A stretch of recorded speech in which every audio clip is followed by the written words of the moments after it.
Jadi mungkin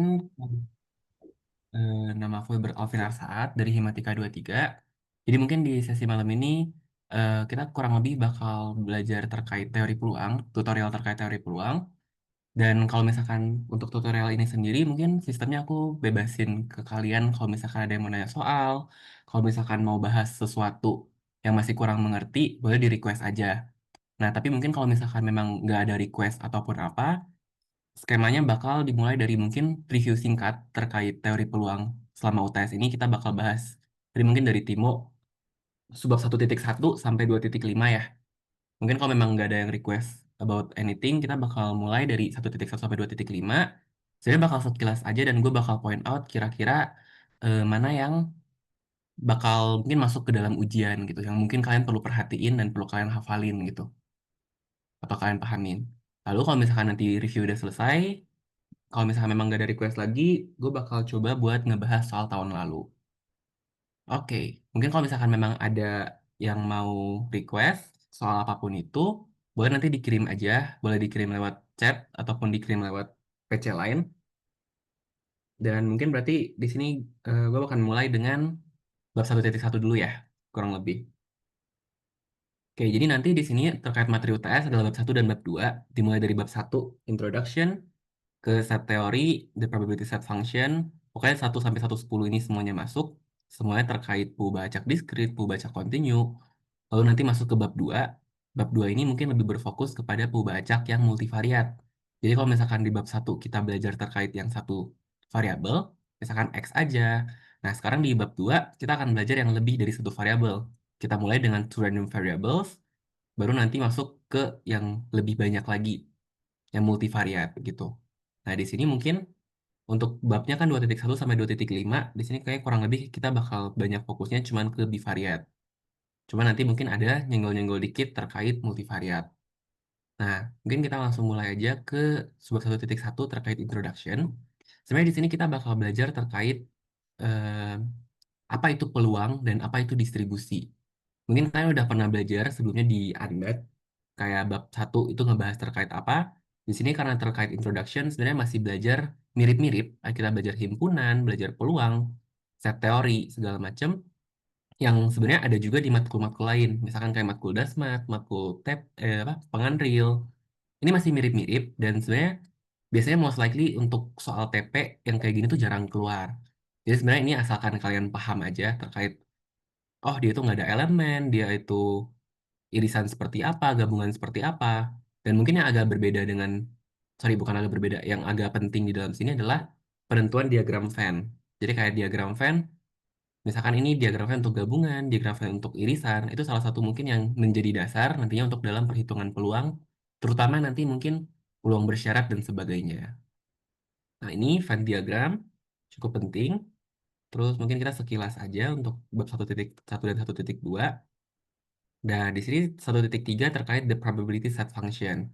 Ini ada dikenalkan sedikit, sebenarnya juga masih teori, dan seharusnya kalau misalkan memang ada bagian A, isian singkat, untuk the probability set function ini bakal masuk di bagian A. Biasa kayak nanyain terkait lapangan sigma itu seperti apa, terus kayak definisi dari peluang itu seperti apa, yang mungkinnya sebenarnya kalau misalkan aku dulu, ya aku hafalin, tapi kayak kalau misalkan bisa dipahamin mungkin lebih baik gitu. Kayak misalkan untuk probability sendiri, sebenarnya kita cukup bisa bilang, oh misalkan peluang dari suatu kejadian pasti akan lebih besar sama dengan nol. Lalu peluang dari totalnya pasti akan menjadi satu, dan di sini apabila semua kejadiannya itu saling bebas, sorry, saling lepas, nggak ada yang beririsan, hasil peluangnya itu adalah penjumlahan dari semua kejadian-kejadian yang mungkin. Di sini juga dikenalkan terkait konsep saling bebas, saling lepas. Nah, itu mungkin salah satu yang cukup penting ya di teori peluang, kayak misalkan saling bebas tetapi tidak saling lepas tetapi tidak saling bebas, dan sebagainya. Nah, di sini saling bebas, saling lepas ini nantinya mungkin kalau misalkan secara contoh ya, ini lumayan sering ditanyakan, karena kan ini termasuk salah satu dasar juga. Nah, bedanya saling bebas dan saling lepas itu apa? Sebenarnya paling gampangnya kalau misalkan kita lihat diagram Venn, di diagram Venn itu misalkan ada gambar kayak gini gitu ya. Terus dua ini terpisah. Nah, ini sebenarnya sesimpel, oh dia saling lepas. Tetapi kalau saling bebas, biasanya kita nggak bisa gambarkan ke dalam diagram Venn. Kenapa? Karena diagram bebas itu biasa menyatakan dua hal yang berbeda gitu. Kayak dua hal yang saling nggak berhubungan satu sama lain, atau biasa kita sebut sebagai independen. Nah, independen itulah yang kita sebut sebagai saling bebas. Sedangkan kalau misalkan saling lepas, itu mungkin sesimpel di diagram Venn, dua kejadian itu nggak bersamaan. Nah, itu yang contoh-contoh kejadian saling bebas, saling lepas seperti itu. Lalu di sini ada juga beberapa teorema yang penting, kayak misalkan peluang C adalah satu min peluang C komplement. Jadi peluang di suatu kejadian adalah satu dikurangin peluang kejadian yang bukan di dia, seperti itu. Nah, ini kurang lebih dasar-dasar teorinya. Dan nanti mungkin terkait ini, ya harusnya nggak ada yang terlalu bagaimana, tapi ya mungkin kayak bisa dibilang, misalkan untuk saling bebas dan saling lepas, itu adalah kayak misalkan, ya, kalau saling bebas, kita bisa peluang A dikali peluang B sama dengan peluang A gabung B, gitu-gitunya.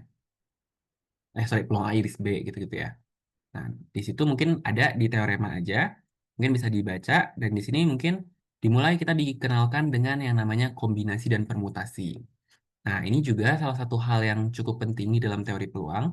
Di permutasi ini, kita akan menyusun beberapa K pasang ya, kita bisa bilang K tuple di sini.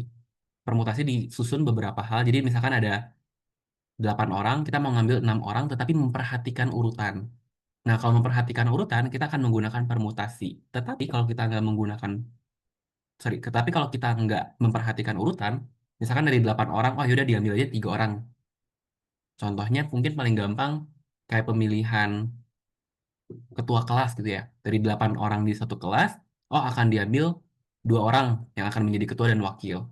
Ketua dan wakilnya mungkin eh, ketua harus satu orang, wakil harus satu orang. Nah, itu berarti kita harus memperhatikan urutan. Karena kalau misalkan kita mengambil A dan B, A jadi ketua dan B jadi wakil, kebalikannya. Kalau A jadi wakil dan B jadi ketua, itu berbeda. Nah, beda halnya ketika kita ngomongin, oh, perwakilan untuk misalkan pergi ke Jepang. Perwakilan dari ITB, perwakilan ngambil mau pergi ke Jepang, dari misalkan 20 orang akan diambil 3 orang secara acak. Ya udah, 3 orang yang terpilih itulah yang akan berangkat ke Jepang tanpa memperhatikan urutan satu, dua, atau tiga seperti itu. Jadi perbedaan permutasi dan kombinasi mungkin ada terletak di bagian sana. Nah, ini juga ada salah satu rumus penting adalah ekspansi binomial.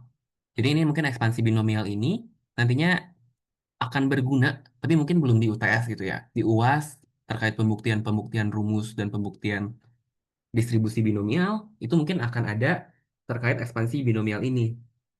Nah, ekspansi binomial ini sebenarnya sesimpel kita melihat, kita mengalikan A plus B sebanyak N kali. Jadi A plus B dikali A plus B, A plus B sampai A plus B sebanyak N kali gitu. Nah, di sini A plus B pangkat N ini bisa kita tuliskan sebagai penjumlahan dari kombinasi NK dari A pangkat K dikali B pangkat N min K. Nah, di sini si NK ini adalah kombinasi dari N terhadap K. Itulah yang kita sebut sebagai koefisien binomial. Nah, ini sebenarnya berhubungan juga dengan segitiga Pascal yang gitu-gitunya. Jadi nanti ada koefisien binomial satu satu satu satu dua satu, ini ada hubungannya gitu. Dan ini sebenarnya salah satu hal yang kalau bisa memang, mungkin untuk sekarang belum terlalu penting, tapi nantinya untuk pembuktian-pembuktian di bagian bawah ini agak kepake gitu. Mungkin nanti untuk UAS ya. Nah, di sini ada contoh-contoh untuk misalkan dalam permainan poker hand. Oke, mungkin di sini singkat aja untuk contoh-contohnya bisa langsung aku lewatin. Kayak di sini misalkan dalam bermain kartu dan sebagainya macamnya, kayak peluang keambil spade, peluang keambil hati, keambil diamond, dan lain-lain. Nah, di situ ada hubungannya terkait ya peluang itu sendiri. Nah, di sini kita masuk ke yang mungkin lumayan membingungkan ya. Kalau misalkan dulu di Anda peluang ya peluang aja. Sekarang kita masuk ke yang namanya peluang bersyarat dan independensi. Atau independensi itu adalah kasus di mana dia saling bebas. Nah, oke, sorry, sebentar. Oke, sekarang kita akan menuliskan suatu peluang bersyarat itu seperti apa. Jadi kalau misalkan kita punya dua kejadian nih, C1 dan C2. Kalau misalkan C1 itu sudah pasti terjadi, berarti C1 terjadi duluan, maka kita akan menuliskan peluang. terjadinya kejadian C2 adalah peluang C2 dikasih satu garis C1. Artinya apa? Biasa aku bacanya peluang terjadinya C2 diketahui atau mungkin jika, garis itu aku baca jika atau nggak diketahui. Jadi peluang C2 jika C1 atau diketahui C1. Seperti itu. Jadi yang ada di belakang garis itu adalah apa yang kita ketahui. Nah, disitulah kalau misalkan kita udah mengetahui sesuatu, biasanya peluang-peluang bersyarat ini bisa dibilang nantinya akan mempengaruhi nilai peluang yang ada di C2 kita. Dan di sini pula kita masuk ke yang namanya apakah mereka kejadian C1 dan C2 itu nantinya akan saling bebas atau tidak gitu. Nah, di sini conditional probability ini memiliki sifat-sifat yang mirip dengan peluang. Jadi peluang C2 bersyarat C1 akan lebih besar sama dengan nol. Ya, pasti dong, peluang harus besar daripada nol. Lalu penjumlahan, ya gabungan-gabungannya seperti yang tadi, dan maksudnya di sini ada peluang C1 bersyarat C1, artinya apa? Peluang suatu kejadian ketika kita udah terjadi sesuatu, contohnya nih mungkin berapa peluang A pergi ke Korea jika dia pergi ke Korea. Ya, maksudnya kan kita udah tahu dia udah pergi ke Korea, berarti peluangnya udah pasti satu gitu loh. Jadi kayak ini sebenarnya membicarakan hal yang sudah pasti. Peluang C1 bersyarat C1 adalah satu. Nah, nantinya mungkin di peluang bersyarat ini akan sangat banyak kepake dan biasanya ini soal-soal yang cukup menjebak dan lumayan banyak di UTS. Nanti peluang bersyarat ini ada di yang satu variabel, ada juga yang nanti di misalkan dua variabel. Nantinya peluang bersyarat ini juga akan berhubungan dengan nanti fungsi distribusi, fungsi kepadatan, lain-lain yang bersyarat juga. Jadi nanti mungkin terkait fungsi peluang bersyarat ini cukup penting untuk kita pahami. Jadi di sini hal yang penting adalah ini, peluang C2 bersyarat C1 adalah peluang C1 irisan C2 dibagi peluang C1. Oke, ini ada example-nya mungkin aku bakal skip. Lalu ada multiplication rule. Sebenarnya ini sesimpel tadi. Bagian peluang C1 yang aku pindahkan ke bagian sebelah kanan. Jadi peluang C1 irisan C2 bisa kita tuliskan peluang bersyaratnya dikalikan dengan peluang kejadian awalnya itu. Jadi peluang kejadian yang udah kita ketahui dikali sama peluang bersyaratnya.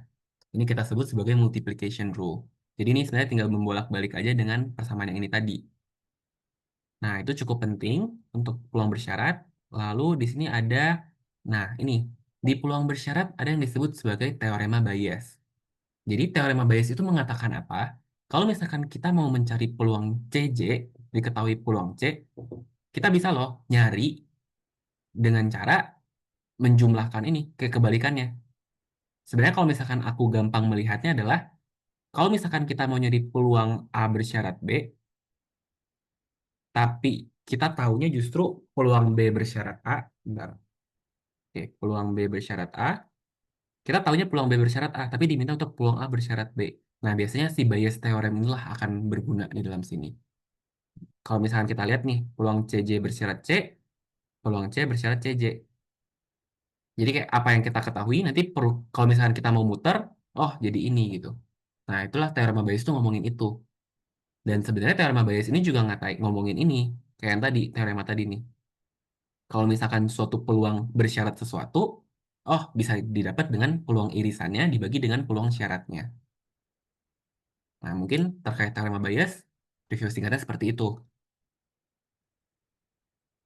Oke, itu terkait 1.4 dan ini ada terkait definisi. Mungkin teorema Bayes itu biasanya cukup sering keluar ya di ujian-ujian untuk teorema Bayes ini. Nah, keluarnya itu gimana? Biasa dalam soal cerita. Dalam soal cerita, peluang ini bersyarat ini, peluang ini bersyarat ini, obat-obatan, segala macam. Aku sering ngeliat banget untuk si Bayes teorem ada seperti itu.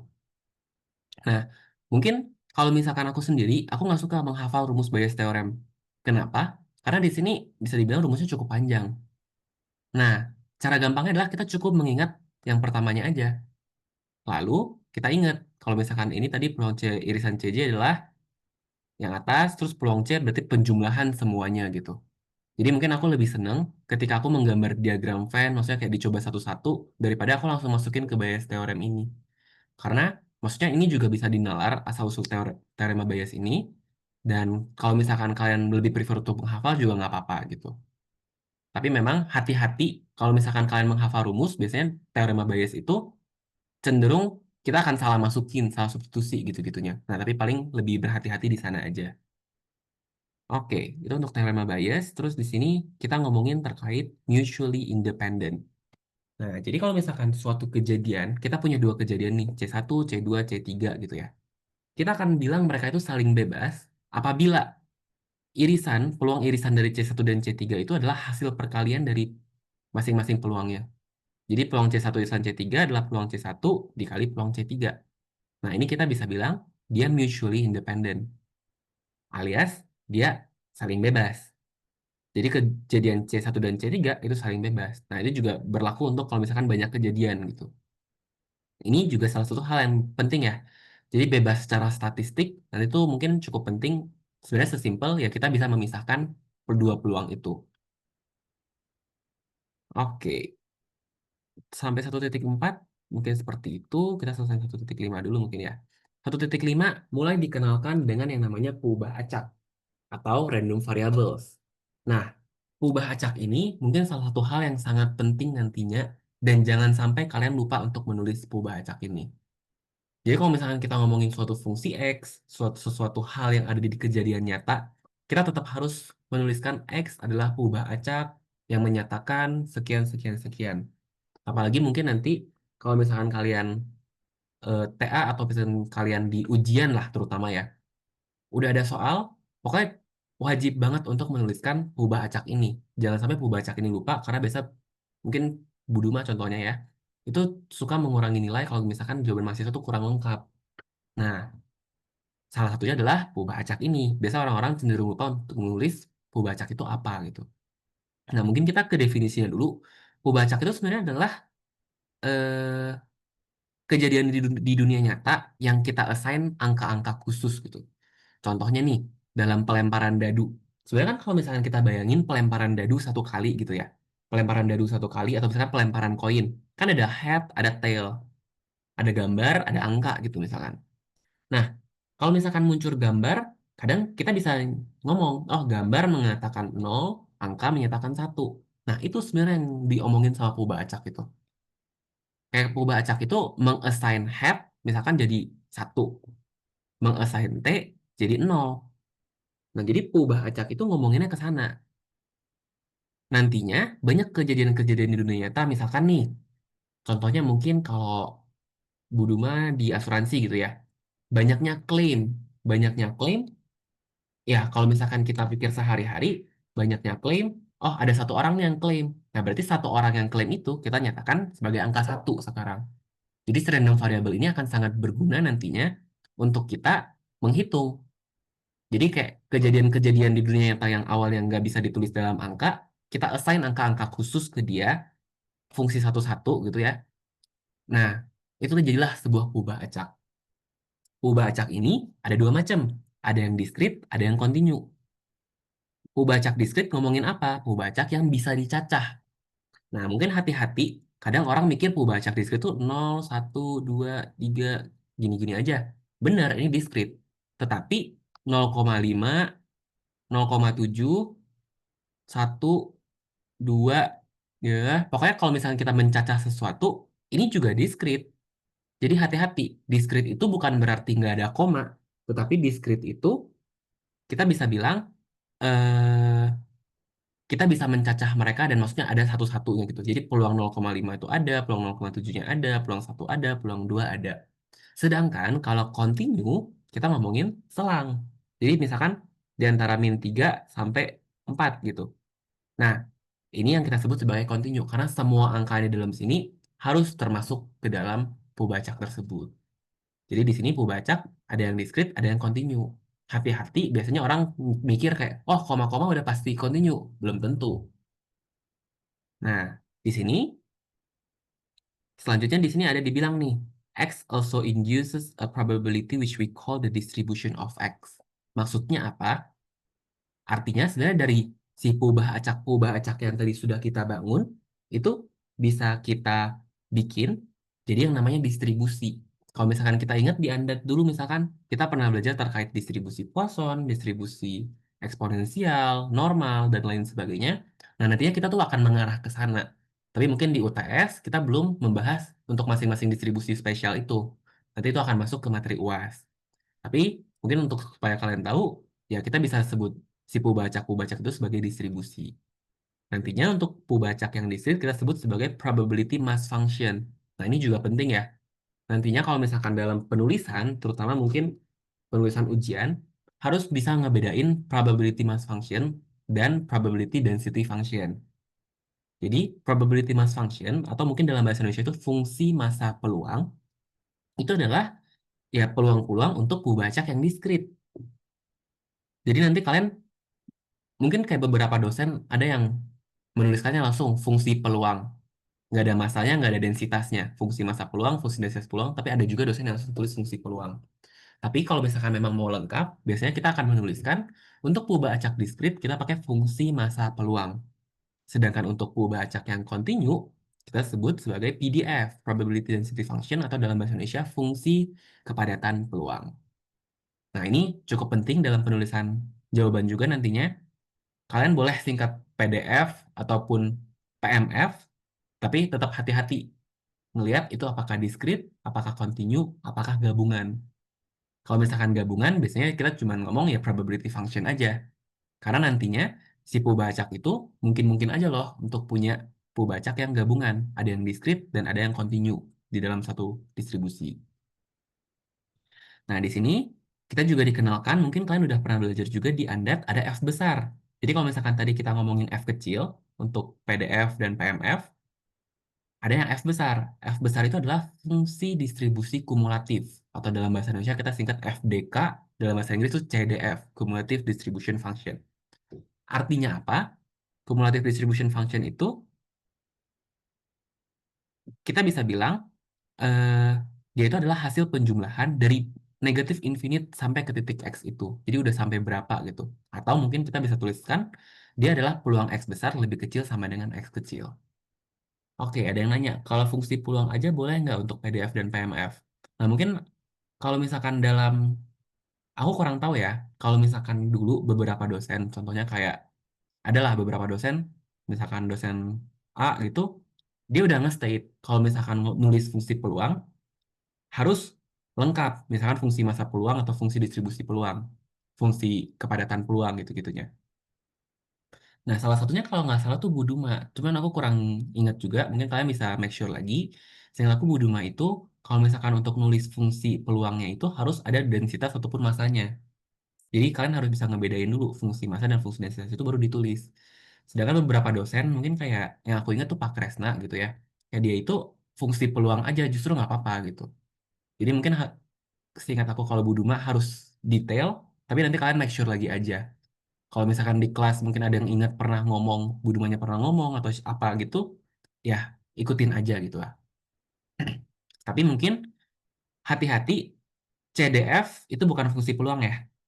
CDF itu kalau disingkat ini kan fungsi distribusi kumulatif. Kalau misalnya kita mau dua katanya kita sebut sebagai fungsi distribusi. Tapi ya kalau disingkat FDK bisa fungsi distribusi kumulatif. Nah, ini sebenarnya kurang lebih mirip-mirip sama yang ada di Andat gitu ya. Untuk fungsi distribusi kumulatif dan segala macamnya. Nah, paling ini yang cukup penting dan kayaknya sering banget ditanyain di bagian A gitu ya. Apa sifat-sifat dari fungsi distribusi? Nah, untuk sifat-sifat dari fungsi distribusi itu ada tiga atau mungkin bisa dibilang empat lah di sini ya. Pertama, fungsi distribusi itu adalah fungsi yang tidak turun. Jadi dia boleh datar, boleh naik. Jadi di sini kalian harus ngomongnya tidak turun. Kalian nggak boleh ngomong F itu fungsi yang naik. Karena naik dan tidak turun itu berbeda ya.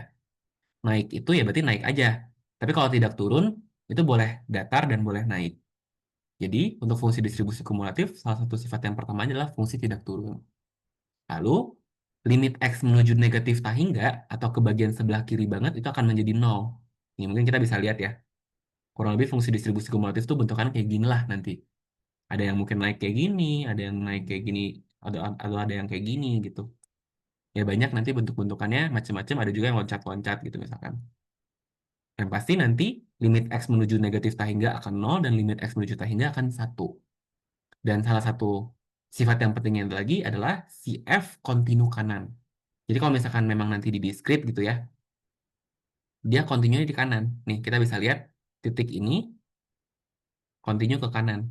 Sedangkan di sininya bolong gitu. Jadi nanti dalam menggambar pun, kalau misalkan diminta untuk gambarkan fungsi distribusi, nah hati-hati. Lingkaran ini harus ada. Lingkaran ini menandakan bahwa dia kosong di situ, dia tidak kontinu kiri. Nah, jadi mungkin hati-hati di bagian sana. Oke, itu untuk fungsi distribusi, fungsi kepadatan, dan juga fungsi massa peluang. Nah, sekarang sampai 1.5 mungkin ada yang mau ditanyain dulu. Dan kalau misalkan ada yang mau request soal, boleh ya. Boleh dikirim ke chat atau mungkin dikirim ke line juga. Langsung aja. Cuma kalau nggak ada, mungkin kita bakal langsung lanjut ke review materi 16 sampai 110.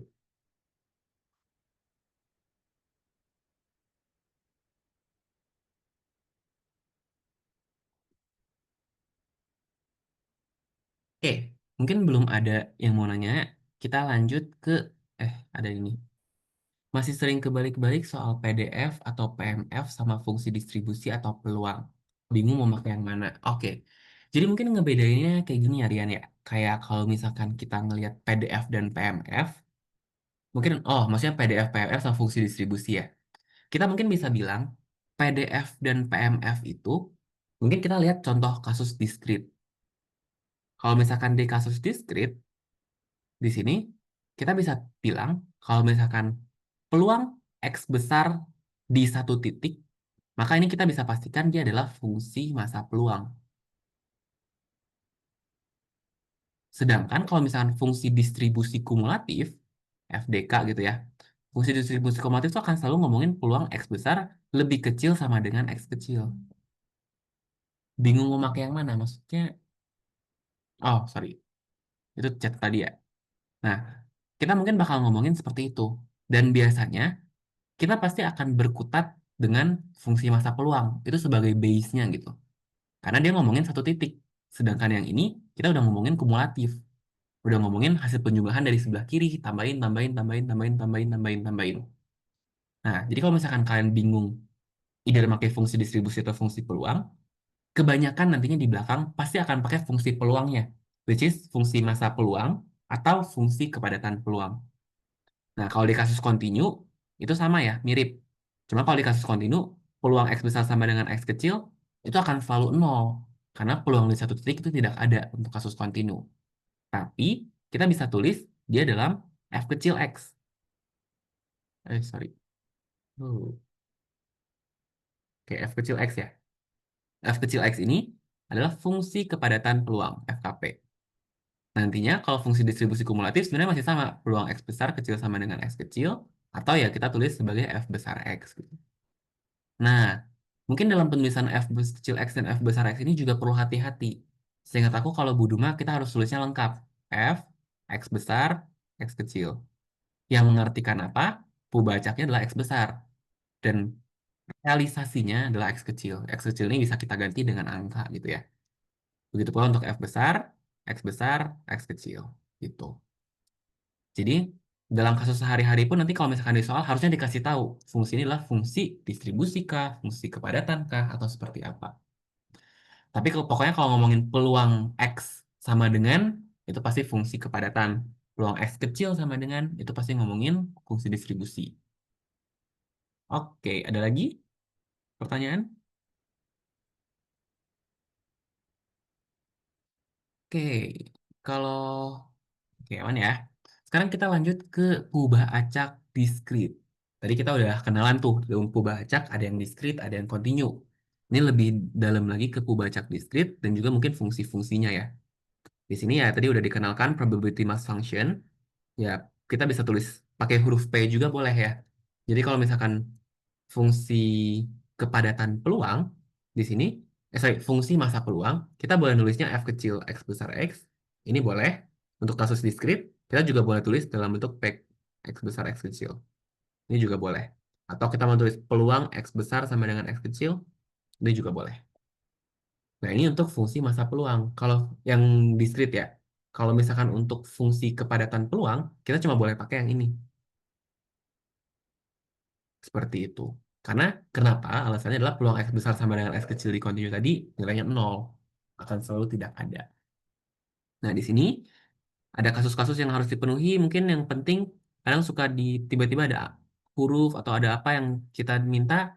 Salah satu hal yang justru paling sering kita lupakan adalah, oh, peluang itu harus di antara 0 dan 1, dan peluang itu jumlahnya harus 1. Jadi itu mungkin beberapa hal yang orang-orang sering lupakan dalam fungsi peluang.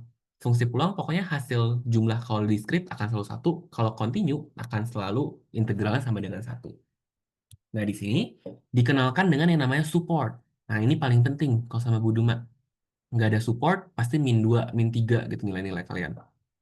Support itu apa? Support bisa dibilang sebenarnya sesimpel, sebenarnya X kecil kalian itu boleh berapa aja sih? Nah, itu yang kita kenal sebagai support. Jadi kayak X-nya harus di antara berapa sampai berapa, X-nya harus sama dengan berapa, sama dengan berapa, sama dengan berapa. Jadi X itu adalah himpunan-himpunan di mana X itu mempunyai nilai positive probability. Jadi penulisan support di dalam teori peluang itu sangat penting, baik untuk fungsi apapun ya. Fungsi kepadatan peluang, fungsi massa peluang, fungsi distribusi kumulatif, terus nanti juga terkait fungsi yang dua variabel, dan juga mungkin fungsi yang apa namanya, MGF tuh momen, fungsi pembangkit momen. Fungsi pembangkit momen juga harus ditulis supportnya. Semuanya harus ditulis. Kalau misalkan nggak ada support, biasanya ada nilai minus dari Buduma. Jadi hati-hati. Nah, mungkin ini salah satu contohnya ada hypergeometric distribution, tapi mungkin ini bukan fokus utama kita dalam pembelajaran ini, dikenalkan aja. Lalu di sini 161 dikenalkan dengan yang namanya transformation. Nah, mungkin ini transformasi dari perubahan acak diskrit ya. Nantinya kalau misalkan terkait transformasi ini sendiri, mungkin biasanya kalau di soal-soal UTS akan cenderung nanyainnya yang dua variabel. Tapi sebelum masuk ke yang dua variabel, ya kita kenalan dulu dong dengan yang satu variabel. Karena kalau misalkan yang satu variabel aja nggak bisa, ya kemungkinan dua variabel juga akan lebih sulit.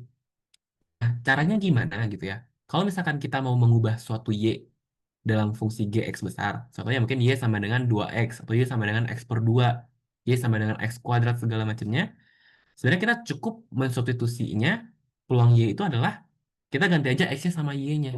Udah, kalau di Pubacak Discrete seperti itu aja. Jadi kalau misalkan aku punya contohnya apa ya? Mungkin contohnya peluang X-nya ini nih. Terus aku mau ganti X-nya sama dengan 2Y. Ya udah berarti, sorry. Aku mau Pubacak baru, Y-nya sama dengan X per 2 gitu ya. Berarti sesimpel kita ganti aja ininya. Fungsinya jadi X sama dengan 2Y. Oh ya udah, semua X kita ganti sama 2Y. Udah selesai. Tapi hati-hati di supportnya juga. Di supportnya juga diganti. Berarti supportnya bakal jadi masukin. Y-nya akan sama dengan 0, setengah, 1, dan 3 per 2 gitu. Jadi kalau di Pubacak discrete untuk transformasi sesimpel kita inverse terus kita masukin aja X-nya sama dengan berapa Y. Supportnya kita masukin nilai-nilai X yang ada. Nah, nanti mungkin akan agak berbeda dengan kalau misalkan dia fungsinya continue. Oke, ini discrete random variable ya, transformation. Nah, sekarang kita masuk ke yang 1.7 Pubacak continue. Kalau Pubacak continue, justru kita bisa bilang dia absolutely continuous. Berarti maksudnya kayak continue aja di semua titik, dan supportnya ini berlaku, di mana dia berlaku fx-nya besar daripada 0. Kita punya hubungan, turunan dari f besar x adalah f kecil x, f besar x itu seperti ini. Dan juga biasanya kalau misalkan kita mau nyari integral peluang di antara A sampai B, ya kita tinggal mengintegralkan si fungsi peluangnya. Sampai ke situ, nanti mungkin ada contoh uniform yang terlalu nggak bakal dibahas secara penting di sini. Nah, ini mungkin untuk yang continue ya, gambarnya jadi lebih ke luas di bawah kurva biasanya. Nah, transformasinya agak berbeda. Kalau misalkan tadi yang discrete cuma masukin, di yang continue, kita akan mirip sama yang kalian pelajarin di KPB, kalkulus purba banyak. Di sini, kalau misalkan kita mentransformasikan sesuatu satu variabel ke variabel lain, kita perlu kalikan dengan Jacobiannya. Jadi kalau misalkan tadi kita inverse terus kita substitusi, di sini masih sama. Tapi di sini harus dikali sama nilai Jacobiannya. Mana ya di sini kok nggak dibilang ya? Oh ini. Jadi kalau misalkan X itu baca continue dan kita punya Y sama dengan GX gitu ya. Dan mungkin di sini penting untuk diingat bahwa GX itu adalah fungsi satu-satu. Kalau dia fungsi satu-satu, kita tinggal mensubstitusi aja si inverse-nya ke dalam X. Jadi nanti fungsi dalam Y, terus dikali sama Jacobian. Jacobian itu akan selalu dx per dy yang dimutlakkan. Oke, nah ini kita sebut sebagai Jacobian. Kurang lebih seperti itu, 1.7. 18 terkait nilai ekspektasi. Nah, jadi mungkin ini juga akan sangat sering ditanyakan terkait ekspektasi, ekspektasi bersyarat, dan juga segala macamnya. Ekspektasi sebenarnya sesimpel ketika kita mengintegralkan semua fungsi fx-nya, tapi kita kalikan sama isi ekspektasinya gitu. Jadi kalau misalkan ekspektasi x, berarti x dikali fx. Ekspektasi x kuadrat, berarti x kuadrat dikali fx.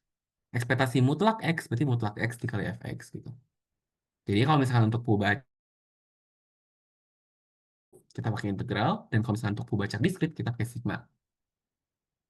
Oke, kurang lebih seperti itu untuk ekspektasi, dan yang mungkin yang agak penting dan agak menjebak adalah ekspektasi bersyarat. Gimana ya? Nggak masukkah di sini? Sebentar.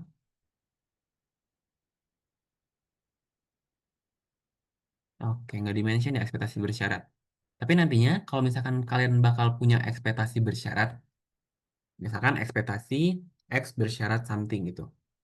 Bentar. Ekspektasi X bersyarat Y. Berarti sebenarnya kita bisa mendapatkan, menghitung ini dengan ya integral biasa aja. Integral, tapi kita ngambil depannya aja. Integral X dikali si fungsi bersyaratnya. Fx besar bersyarat Y, X bersyarat Y gitu. Nah, kurang lebih seperti itu nanti dx gitu. Nah, fx bersyarat y ini kan tadi sebenarnya si fungsi peluangnya yang mana kita bisa dapatkan dengan mungkin nanti di bab 2 ya untuk yang kalau x dan y. Tapi kalau misalkan untuk yang satu variabel mungkin biasanya ngomongin ekspektasi x bersyarat x-nya lebih besar daripada 2 gitu. Nah, kalau misalkan x besar pada 2 gimana? Berarti kita harus mengintegralkan. Integralkannya dari 2 sampai tak hingga karena ada syaratnya. Terus kita tetap pakai huruf depan ini. Tetap x dikali sama fx dx gitu. Fx-nya, sorry, Fx-nya, Fx bersyarat ya. Jadi Fx dx dibagi lagi sama peluang X bersyarat 2 gitu. Bentar ini agak nge-lag. Peluang X bersyarat 2 gitu. Nah, jadi nanti kalau misalnya kita nyari ekspektasi bersyarat, kita bisa mengintegralkan seperti ini. Yang bagian atas tetaplah irisannya. Berarti kayak integral dari 2 sampai tak hingga, karena irisan dari semua X itu misalkan 2 gitu ya. Kita tetap kalikan sama X, tapi jangan lupa, kalau misalkan bersyarat tetap harus dibagi sama peluang si syaratnya itu sendiri. Oke, itu untuk ekspektasi dan ekspektasi bersyarat. Sekarang kita lanjut ke oh ini di sini ya kayaknya ya, some special expectation ya. Jadi di sini some special expectation dibilang kalau misalkan ekspektasi dari X itu kita sebut sebagai mean value atau rata-rata. Ekspektasi dari X min mu kuadrat itu adalah variansi. Nah, kurang lebih seperti itu aja sih. Kayak terus variansi adalah ekspektasi X kuadrat dikurangi ekspektasi X dikuadratkan. Sedangkan standar deviasi adalah akar dari variansi, gitu-gitunya. Ini harusnya udah cukup sering dibahas ya. Harusnya udah nggak asing terkait ekspektasi dan variansi.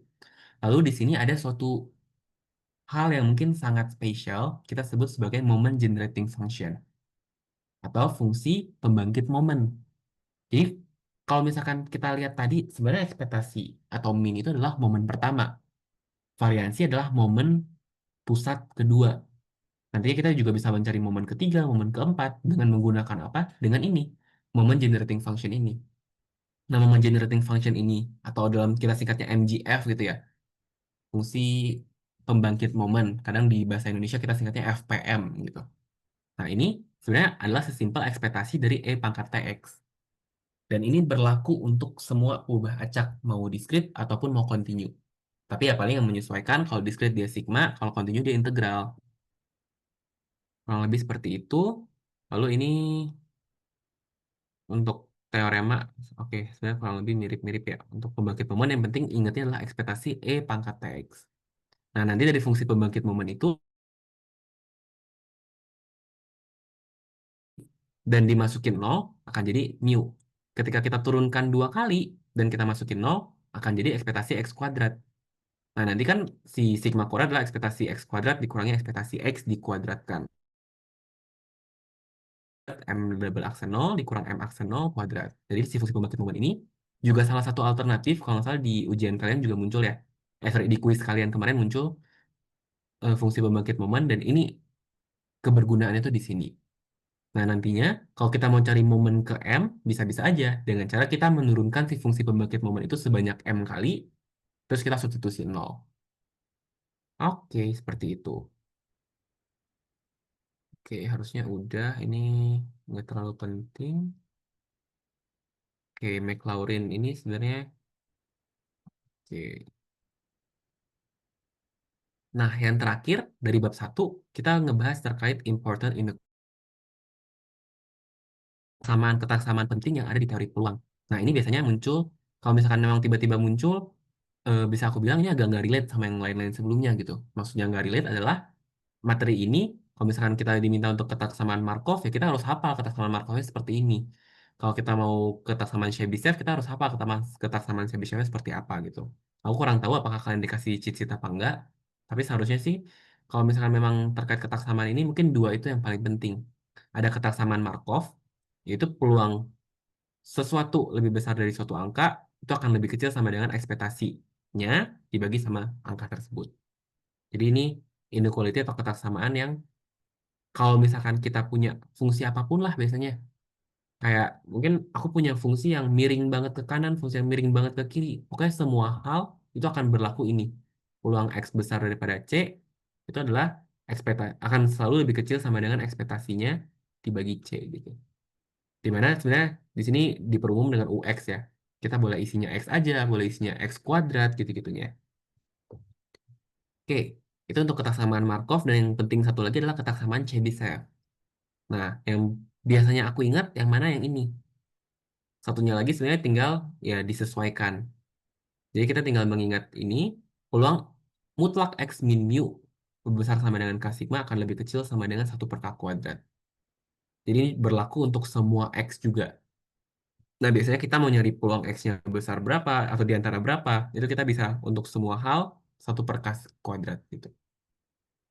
Oke, mungkin untuk ketaksamaan itu yang paling penting, ketaksamaan Markov dan Chebyshev.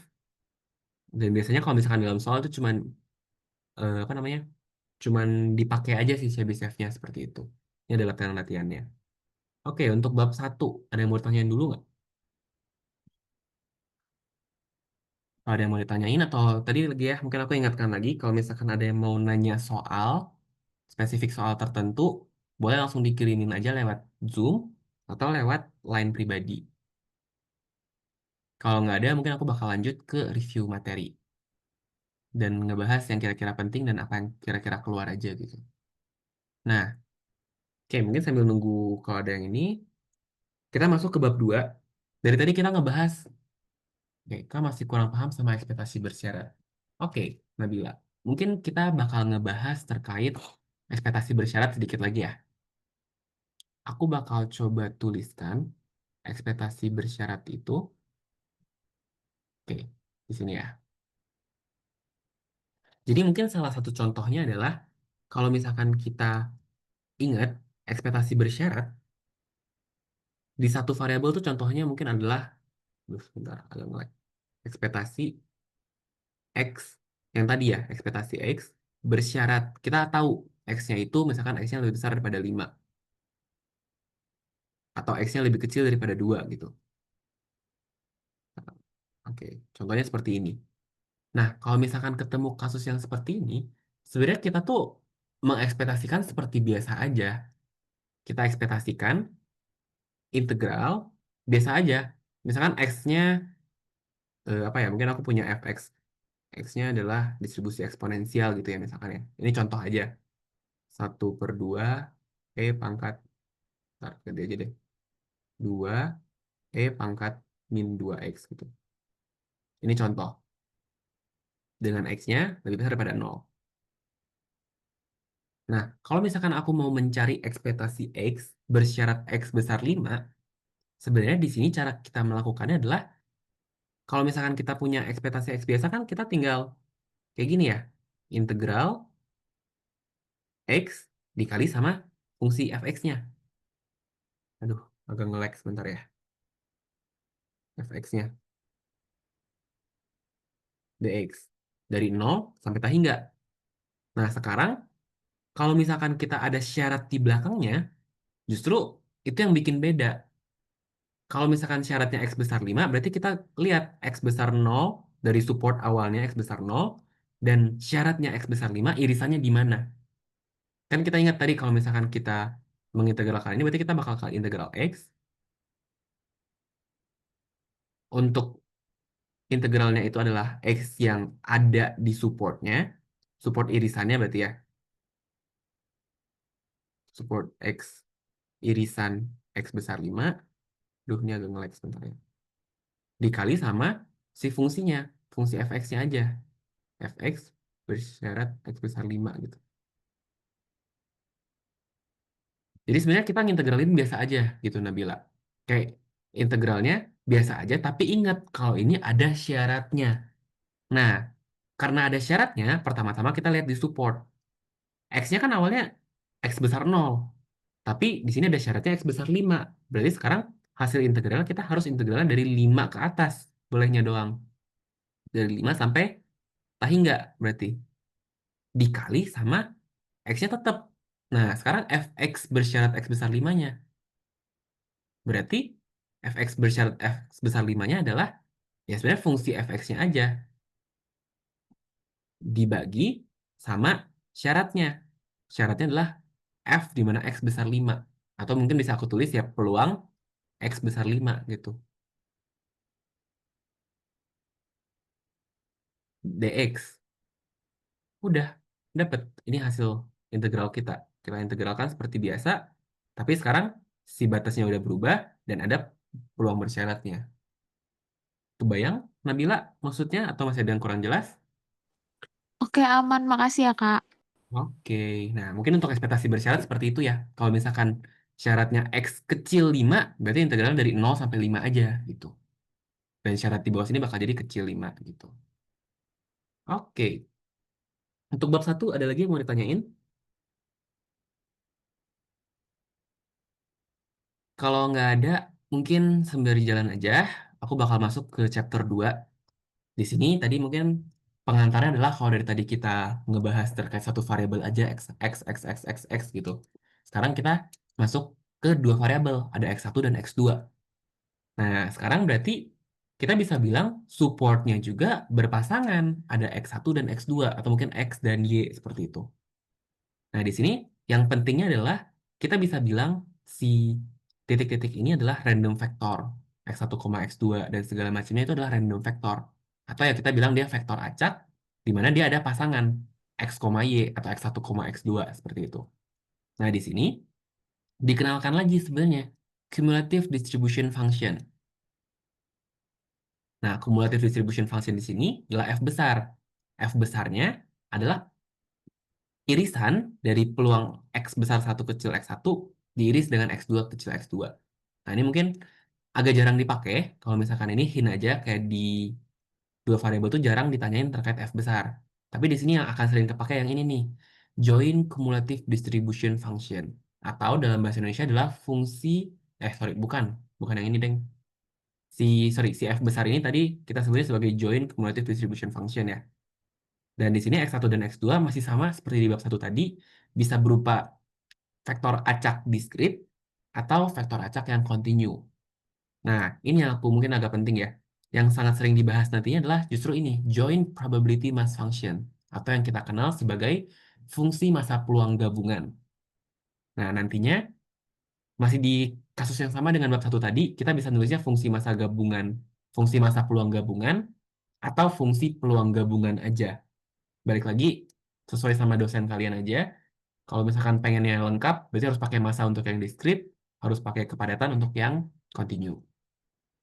Nah, di sini oke, ada pertanyaan. Kak, kalau support itu kan range nilai variabel supaya fungsi distribusi peluang positif ya, Kak. Pertanyaan simpel, emang mungkin ya, Kak, ada range variabel sehingga nilai PDF-nya itu negatif? Sebenarnya nggak ada, Raja. Tapi sebenarnya dia boleh nol fungsinya. Jadi kayak di sini justru kalau misalkan kita bilang support itu ketika peluangnya positif. Tapi ketika peluangnya nol, dia bukan masuk ke support. Jadi contoh gampangnya mungkin kayak distribusi yang seperti inilah gini. Misalkan yang cuma ada di sininya doang naik gitu tiba-tiba. Nah berarti kan di sininya nggak ada gitu kan. Atau bisa kita bilang nol. Berarti supportnya ya ketika nilainya positif. Ingat tadi support agar peluangnya positif, bukan peluangnya nol. Jadi peluangnya nol tuh nggak termasuk. Jadi hati-hati Raja, mungkin di sini bukan variabelnya negatif, tapi kan maksudnya apa namanya kata-katanya? Kalau misalkan dia nggak positif, kan bisa aja nol, bisa aja negatif gitu. Nah, dia lebih ngomongin ke nolnya di sini, bukan ke ngomongin yang negatif. Oke. Nah, lanjut ya. Tadi kita ada ngomongin ini, terus yang continue sama mirip-mirip. Ya, sekarang nulisnya jadi fx1, x2. Atau peluang x1 besar sama dengan x kecil 1, x2 besar sama dengan x kecil 1. Itulah yang nanti kita sebut sebagai fungsi peluang gabungan. Nah, di sini ada supportnya juga, x1, x2, segala macamnya. Lalu supportnya harus kita tulis ya di sini ya. Supportnya harus kita tulis apakah dia nol kecil x1 kecil x2. Mungkin support di fungsi multivariat lebih beragam justru. Jadi kalau misalkan support di sini, kita bisa menuliskannya misalkan seperti ini. Aduh, bentar, ngelag lagi. Nol kecil x1 kecil tak hingga, nol kecil x2 kecil tak hingga, ini satu ya. Atau kita juga bisa nulisnya kayak digabung, nol kecil x1 kecil x2 kecil satu gitu misalkan. Nah, kalau kayak gini, artinya apa? Artinya x1 dan x2 tidak ada hubungannya. Tapi bukan berarti independen secara statistik ya. Cuman lebih ke supportnya bisa dibilang dia nggak ada hubungannya. Jadi kayak X1 aku milih berapa, X2 aku milih berapa bebas. Yang penting masih di support. Tapi kalau misalkan yang kasus seperti ini, X1 kecil X2, ini aku bisa pastikan 99% atau 100% lah. Pasti X1 dan X2 tidak saling bebas. Kenapa? Ya dari supportnya aja kelihatan. Kalau misalkan X1 itu harus lebih kecil daripada X2. Artinya kan X1 bergantung sama X2 itu tadi. Jadi sebenarnya kalau misalkan kalian ditanyain, oh apakah si fungsi ini bebas secara statistik atau saling bebas atau enggak gitu ya, kalian bisa menduganya dengan melihat si supportnya aja gitu. Kayak kalau misalkan supportnya aja udah nempel kayak gini, udah ujung-ujungnya pasti nggak bebas secara statistik gitu. Kayak itu ngomongin dikit terkait support, lalu kita lanjut ke fungsi masa peluang marginal. Nah, fungsi masa peluang marginal ini justru dikembaliin ke kalau misalkan tadi kita udah ngomongin dua variabel, sekarang dia kembali lagi ke satu variabel. Nah, fungsi masa peluang marginal atau fungsi peluang marginal yang kontinu pun yang kepadatan itu bisa kita dapetin dengan hal yang sama. Kalau kita punya X1 dan X2, misalkan aku punya X1, punya X2 gitu ya. Punya X1, punya koma X2 gitu. Nah, aku mau nyari fungsi kepadatan peluangnya Fx1. Berarti kalau fungsi masa peluang, kita bisa tinggal menjumlahkan semua X2. Atau kalau misalkan kita ngomonginnya yang integral atau yang kontinu, kita bisa mengintegralkan semua X2 gitu. Kalau kebalikannya, kalau kita mau nyari F yang X2, marginal untuk X2, ya kita jumlahkan semua X1. Atau kita integralkan semua DX1. Seperti itu. Oke. Oke, udah ada yang request soal, tapi mungkin habis ini ya. Habis ini baru kita masuk ke soal, aku kelarin dulu untuk bab 2 tanggung. Di sini ada juga ngomongin terkait ekspektasi, mirip-mirip. Ada ekspektasi Y, kalau ekspektasi Y berarti ya kita tinggal Y dikali fungsi masa peluang segala macamnya. Ini hal yang sama gitu. Jadi ekspektasi dari sesuatu fungsi, kita bisa tinggal suatu fungsi tersebut dikali semua fungsi peluangnya. Nah, kurang lebih seperti itu dan di sini berlaku nih. Kalau kita punya ekspektasi dari K1Y1 tambah K2Y2, K1-nya boleh dikeluarin, tambahnya juga boleh dikeluarin. Jadi kita tinggal cari ekspektasi Y1 dan ekspektasi Y2, saya ditambahin. Ini salah satu teorema yang penting untuk mungkin dipahamin aja sih, nggak perlu dihafal. Lalu ada itu mungkin terkait itu yang penting, ada juga MGF-nya. Nah, mungkin bedanya sama yang satu variabel, kalau misalnya kita udah ngomongin yang dua variabel, sekarang semuanya jadi dua. Kalau misalkan sekarang X1, X2 tadi ya, tadi cuman X pasangannya E pangkat TX gitu. Nah, sekarang jadi dua macam. Kalau misalkan kita punya fungsi dua peubah, ekspektasinya jadi ekspektasi E pangkat T1 X1 tambah T2 X2. Oke, ada pertanyaan dari Mala. Kak, gimana cara tahu batas-batas integral? Kan dari supportnya ya. Kak. Nah, apa harus digambar dulu apa gimana, Kak? Atau ada tips gampangnya kalau mau nentuin support buat yang bivariat? Oke, untuk mungkin aku bisa bilang kalau misalnya untuk batas-batas support di terutama yang bivariat ya, bivariat ataupun nanti multivariat gitu. Sebenarnya nanti aku kurang tahu apakah Bu Duma dan Bu Yuli bakal iseng atau enggak. Tapi kalau misalkan pas zaman aku tiba-tiba muncul yang 3 variabel soal ujiannya. Nah, itu sebenarnya cara-caranya mirip-mirip ya. Cara-cara untuk yang penentuan supportnya. Tentunya paling bagus kalau misalkan bisa digambar, digambar. Karena ini sebenarnya mirip-mirip sama KPB lagi. Kalian boleh nge-review lagi terkait KPB integral lipat 2, integral lipat 3, dan integral biasa. Gimana dalam penentuan support. Nah, kalau misalkan kalian bisa gambar, maksudnya kayak sebaiknya sih digambar dan dilihat dari sana. Karena dari gambar itulah kalian akan terlihat jelas. Oh, si X dan Y-nya cuma boleh di batas ini, di batas ini, di batas ini. Nah, mungkin gampangnya lagi, sesimpel kayak kalau misalkan aku punya supportnya, aduh, nge-lag, 0 kecil X, kecil Y, kecil tak hingga gitu ya. Ya berarti aku bisa gambar, oh, 0 kecil X pertama-tama. 0 kecil X itu maksudnya apa? Berarti X-nya harus lebih besar daripada 0. Berarti yang bagian bawah sini udah enggak. X lebih kecil daripada Y, berarti bikin gambar X sama dengan Y. Dan berarti kalau X kecil Y berarti yang bagian kiri atas kan, berarti yang bagian ini udah enggak. Terus satu lagi, Y-nya harus kecil tak hingga. Kita lihat perbagian gitu. Jadi kayak 0 kecil X, X kecil Y, Y kecil tak hingga. Y kecil tak hingga artinya apa? Si Y-nya harus positif. Berarti ini nggak masuk gitu. Sorry, X-nya besar 0, itu salah ya. Itu X besar 0 tuh harusnya ke kanan, sorry. Jadi X besar 0 itu ini. Berarti yang bagian kiri yang nggak termasuk. X negatif nggak masuk di sini. Terus X kecil Y berarti ini nggak masuk. Berarti sisa bagian atas, Y-nya kecil tak hingga, berarti Y-nya boleh sampai ke atas manapun. Tapi kalau misalkan nanti di batas nih, 0 kecil X kecil Y kecil 1 gitu misalkan. Berarti harus ada garis Y sama dengan 1, terus berarti yang bagian atas ini udah nggak termasuk. Berarti daerah kita cuma yang segitiga ini. Jadi kita tips and trick menggambarnya sebenarnya kurang lebih seperti itu. Malah, malah ini siapa ya? Oke, kurang lebih seperti itu untuk apa namanya? Penentuannya. Nah, mungkin kalau misalkan untuk penentuan batas marginal ya, aku juga punya sedikit trik untuk kalau misalkan kita mau nyari, misalkan yang 0 kecil X kecil Y. Misalkan aku pengen mengintegralkannya terhadap X gitu. Aku pengen nyari fungsi marginal, mungkin soal ini dah langsung. Aku pengen nyari fx-nya. Aduh, nge-lag. F besar X. Itu berarti kan kita harus mengintegralkan semua Y-nya kan. Nah, berarti kita integralkan aja E pangkat min Y, dy. Tapi semua Y-nya itu batasnya apa? Nah, sebenarnya lebih baik memang digambar tadi ya. Gambarnya kan tadi berarti daerahnya itu yang segitiga atas ini. Kalau DY berarti dari X sampai ke Tahingga. Dari bawah si titik ini ke atas gitu Tahingga.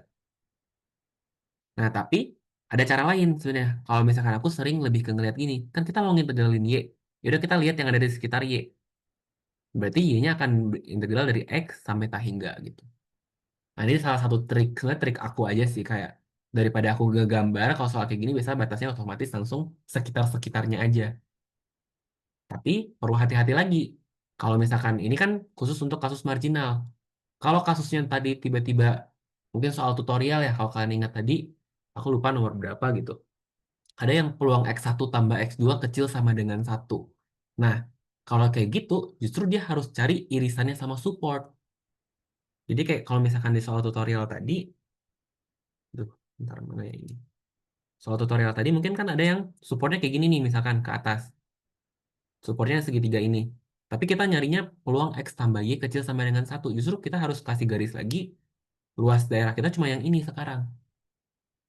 Yang bagian bawah sini nggak termasuk. Hati-hati gitu. Makanya akan lebih baik memang kalau misalkan mau nyari batas integral, lebih baik kita gambarkan gitu. Nanti dari gambar ini baru terlihat sangat jelas. Nah, ini mungkin yang kalau misalkan KPB kalian agak-agak lupa atau seperti apa, Ya mungkin bolehlah di review-review dikit gitu untuk at least sebenarnya gambar penentuan support. Bahkan kalau nggak di KPB pun kalian ingat-ingat aja di matematika 2 gitu. Sebenarnya matematika 2 aja udah cukup untuk ngegambar si support-support itu. Oke, kurang lebih seperti itu kejawab malah. Jawab, Kak. Makasih, Kak. Oke, mantap. Nah, ini ada expected value of random factor sebenarnya kurang lebih terkait ekspektasi gitu ya untuk 2.1.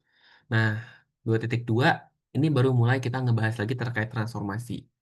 Mirip dengan transformasi yang ada di satu variabel, tapi sekarang ya dua variabel. Caranya masih sama. Untuk X1 dan X2 kita lakukan substitusi aja.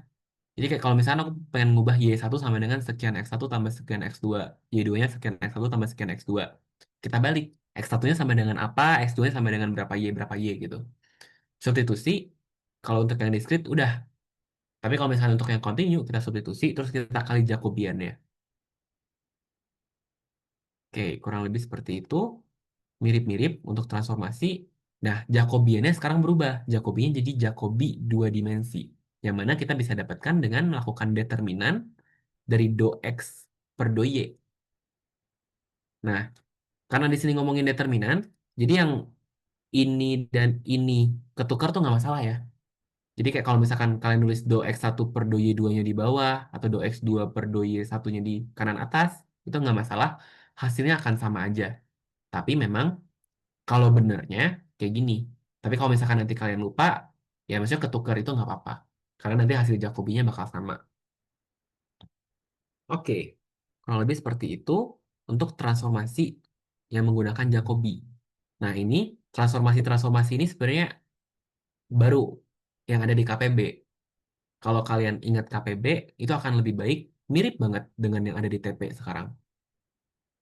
Justru untuk bab transformasi, mungkin aku sarankan kalian untuk nginget-nginget lagi transformasi yang di KPB gitu. Karena ini benar-benar sesama persis itu dan mungkin kalau misalkan kalian mau dalam penggambarannya atau bagaimananya, itu benar-benar ya hubungannya dengan si KPB itu tadi. Nah, ini juga ada nih contohnya dalam transformasi segala macam. Dia berubah ya dari yang awalnya supportnya seperti ini, kotak, tiba-tiba jadi seperti ini. Oke, mungkin ini bakal aku skip aja. Ini juga nggak gitu penting. Double exponential Laplace, convolution formula. Jelas aja ya, oke. Nah, sekarang baru masuk ke salah satu core-nya lagi, bagian conditional distribution and expectation. Masih melakukan hal yang sama sebenarnya. Di sini bersyarat lagi, tapi punya dua variabel. Kalau dua variabel, itu gimana? Sama, kita cari irisannya, di mana sekarang irisannya adalah fungsi peluang gabungan. Sedangkan syaratnya adalah ya yang di belakang, masih sama aja.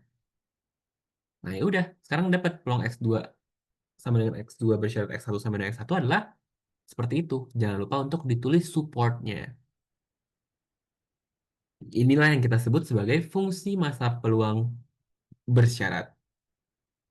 Nah, jadi ini kurang lebih seperti itu untuk fungsi masa peluang bersyarat. Begitu pula untuk conditional PDF-nya. Kalau misalkan yang fungsi kepadatan peluang. Kita pakai huruf F sekarang. Nah, ini mungkin nanti, tadi ada yang nanyain soal. Kayaknya bakal ngebahas terkait ini mirip-mirip ya. Nanti kita coba bakal bahas untuk soal ini. Ini soal dari mana ya? Oke, nanti kita coba bahas. Nah, mungkin sekilas aja sih terkait yang itu, kurang lebih yang bersyaratnya seperti itu. Tadi juga mungkin di tutorial ada dibahas ya, untuk yang bersyarat seperti apa. Nah, sekarang di 2.4, kita masuk ke yang udah agak berbeda dengan 21 sampai 23. Kalau 21 sampai 23, aku bisa pastikan 100% atau 95% lah. Pasti akan ada satu soal yang keluar nantinya di UTS. Karena memang itu salah satu core inti pembelajaran TP di UTS gitu. Nah, kalau di 2.4 ini mungkin bisa agak dibilang, oh udah agak jarang keluar nih correlation coefficient dan 2.5. 2.4 ini diajarin terkait covariance. Kovariansi antara dua variabel. Jadi sekarang kita ngomongin terkait kalau di dua variabel itu ada hubungannya apa enggak dengan menggunakan koefisien korelasi yang kita sebut sebagai rho di sini.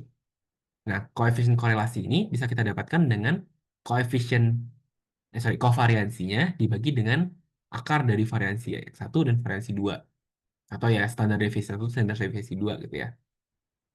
Ini salah satu rumusnya mungkin yang perlu dihafal sih kalau yang ini ya aku ngerasanya.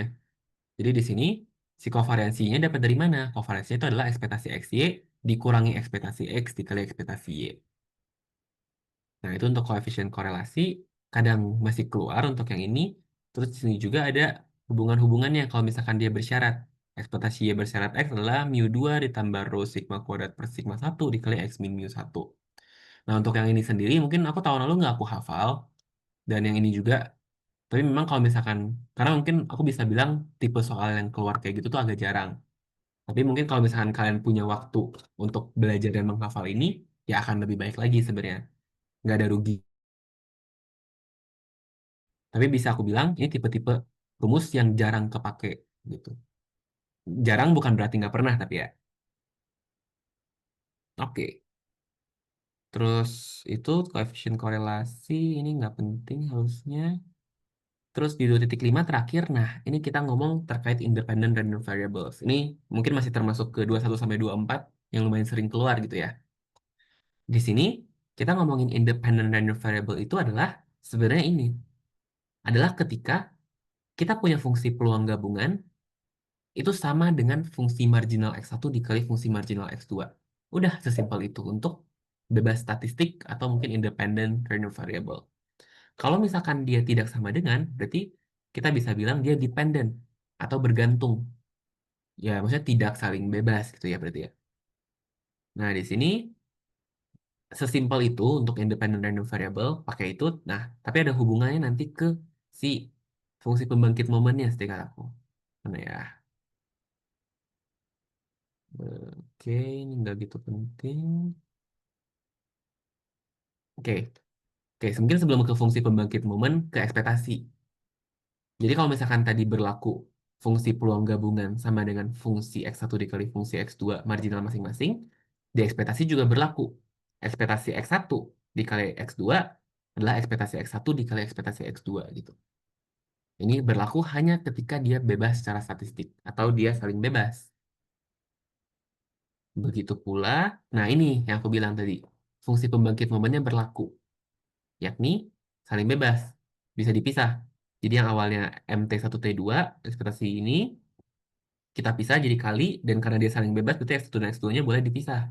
Jadi ekspektasi masing-masing, oh malah jadi fungsi pembangkit momen untuk masing-masingnya. Jadi kalau misalkan dia saling bebas, kita bisa langsung aja pakai pengalinya seperti itu. Oke, kayaknya udah. Oke, untuk 2.5 sampai di situ. Dan itulah materi UTS. Bisa dibilang dari 11 sampai 25 itu aja mungkin tadi bisa diingat kayak kira-kira yang aku mention berarti itulah yang biasanya keluar ataupun pernah keluar di ujian gitu. Nah, sampai sini ada pertanyaan dulu sebelum mungkin aku masuk ke soal. Wah, ternyata nge-review materi aja sejam ya. Kayaknya nggak bakal sempet bahas soal UTS deh, tapi mungkin balik lagi kalau ada soal yang mau diprioritasin untuk dibahas, tadi ada yang ngirim satu, aku bakal coba prioritasin untuk bahas dulu. Oke, kalau nggak ada pertanyaan mungkin aku bakal ganti share screen-nya. Kita bakal coba bahas untuk soal request dari kalian gitu ya. Jadi pertama-tama itu ada, bentar.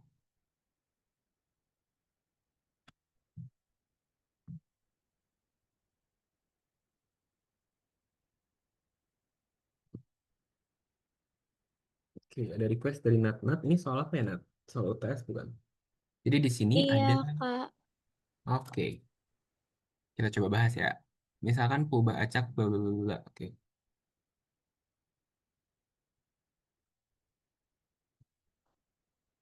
Oke, ini soalnya. Jadi ada misalkan Puba Acak X1 dan X2 memiliki fungsi kepadatan peluang seperti ini. Nah, fungsi kepadatan peluangnya, bentar. Kok aneh ya?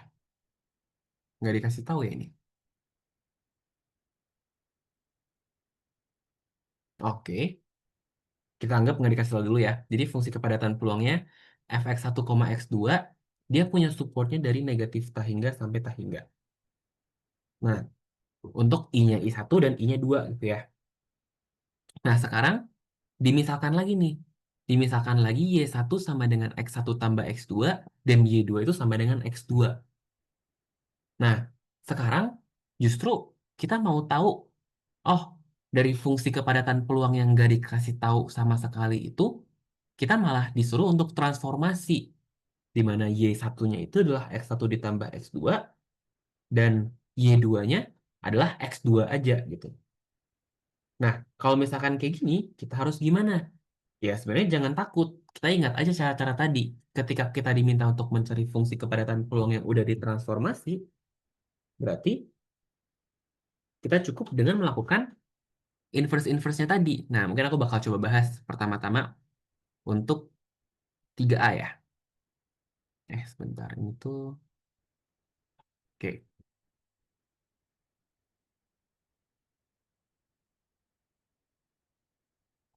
Melek ya. Oke, 3A.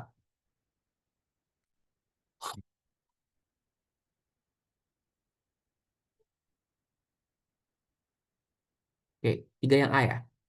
Di sini berarti memang fungsi kepadatan peluangnya tuh nggak dikasih. Tapi di sini kita langsung diminta untuk transformasi. Nah, kita lihat transformasi kita tadi adalah Y1 sama dengan X1 ditambah X2. Dan Y2 sama dengan X2. Pertama-tama kita ngapain? Kita bikin dulu X1 sama dengan dan X2 sama dengan.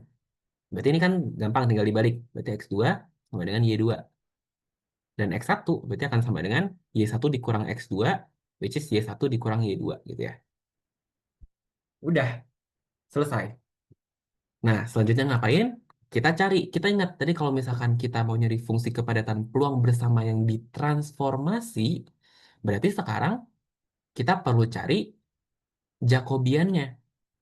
Jacobian itu tadi adalah do X1 per do Y1, do X2 per do Y1, do X1 per do Y2.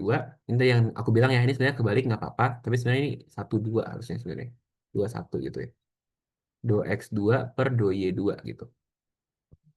Nah, sekarang do X1 per do Y1 kita lihat di sini. Kita turunkan terhadap Y1 bakal jadi 1. Do X1 turunkan terhadap Y2 min 1.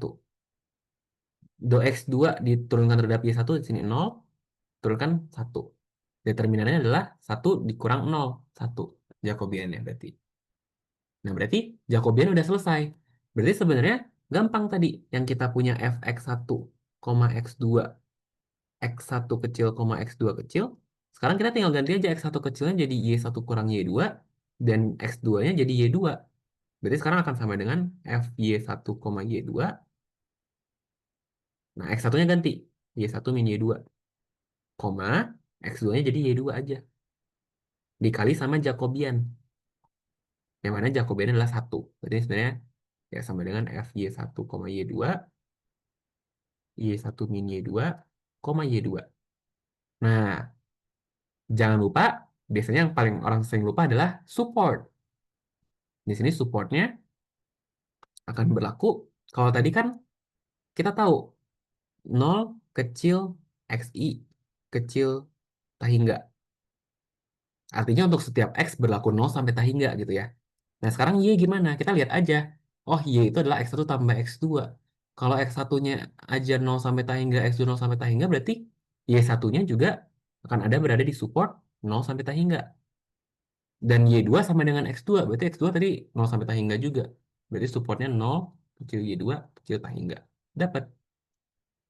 Jadi sekarang fungsinya jawabannya apa? Fungsinya yang ini. FY1, Y2, Y1 min Y, sorry, Y1 min Y2, Y2. Terus supportnya adalah 0, kecil Y1, kecil tahingga. 0, kecil Y2, kecil tahingga. Gitu. Oke. Sorry. Mungkin ini ada sedikit kesalahan aku nulis. Ininya harusnya tetap X1, X2 ya. Yang di bagian bawah ini. Jadi meskipun udah ditransformasi, dia akan tetap X1, X2. Karena kan tadi kita cuma mensubstitusi aja sebenarnya. Nah, Jadi FY1. Kalau misalkan kita nulisnya Y, berarti dia langsung kayak gini sebenarnya. FY1, Y2, Y1, Y2 itu sama dengan seperti ini. Nah, oke. Untuk satu yang A, soal yang pertama yang A, kurang lebih seperti itu. Jadi kalau misalkan kalian nggak dikasih fungsinya pun, jangan takut. Ya lakukan transformasi seperti biasa. Kita substitusi, terus kita masukin supportnya seperti apa. Oke. Bentar, ini supportnya. Oh, sorry ya, aku salah lihat. Supportnya negatif tahingga sampai tahingga ya. Negatif tahingga sampai tahingga.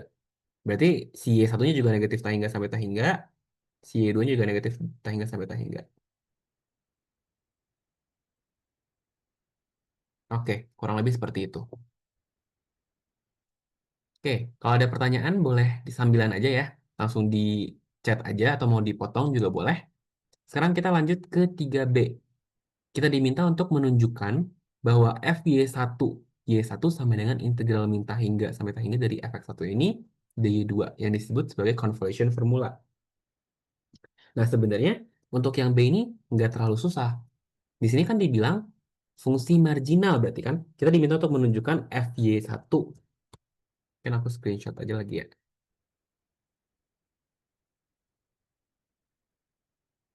Jadi kita diminta untuk menunjukkan ini. Nah, kita diminta untuk menunjukkan ini berarti kita udah punya tadi fungsinya fx1, x2. Nah, cara menentukannya sekarang berarti kita bisa melakukan marginal. Kita mencari fungsi marginal itu dengan cara fy1, y1. Kita integralkan semua y2. Kan kita mau cari marginal y1. Berarti kita integralkan semua y2. Y2 supportnya dari negatif tahingga sampai tahingga dari ya fungsi gabungan ya berarti fy1, y2, y1, y2, dy2. Nah, tadi kan ini sama dengan ini. Berarti ya tinggal diganti. Integral dari negatif tahingga sampai tahingga f x1, x2, y1 min y2, y2, dy2. Dah dapat terbukti. Jadi sesimpel kita mengganti baris ini dengan baris ini aja. Dapat. Ini kan sebenarnya udah definisi marginal sebenarnya. Jadi untuk yang B cukup seperti itu. Lalu kita lanjut ke soal C. Soal C-nya ngomongin apa nih? Misalkan fungsi kepadatan. Nah, kita dikasih nih fungsi kepadatan peluangnya. Fungsi kepadatan peluangnya fx1, x2 adalah E pangkat min x1 plus x2 gitu. Nah, kalau misalkan kayak gini gimana? Kita diminta untuk menentukannya menggunakan convolution formula bagian B. Kita diminta untuk menentukan FKP Y1-nya apa. Nah, kita udah tahu di bagian B, oh formulanya udah ada ini. Ya, tinggal kita substitusi sebenarnya. Yakni, kita substitusi apa sih? Jadi, kita lihat ya. Kalau misalkan FY1 berdasarkan bagian B, FY1 Y1 itu adalah integral min tahingga sampai tahingga dari fx1, x2, Y1 min Y2, Y2, dy2. Nah, sekarang kita ganti berarti. Kita ganti X1 dengan Y1, Y2, dan kita ganti Y2-nya dengan, sorry, kita ganti X2-nya dengan Y2.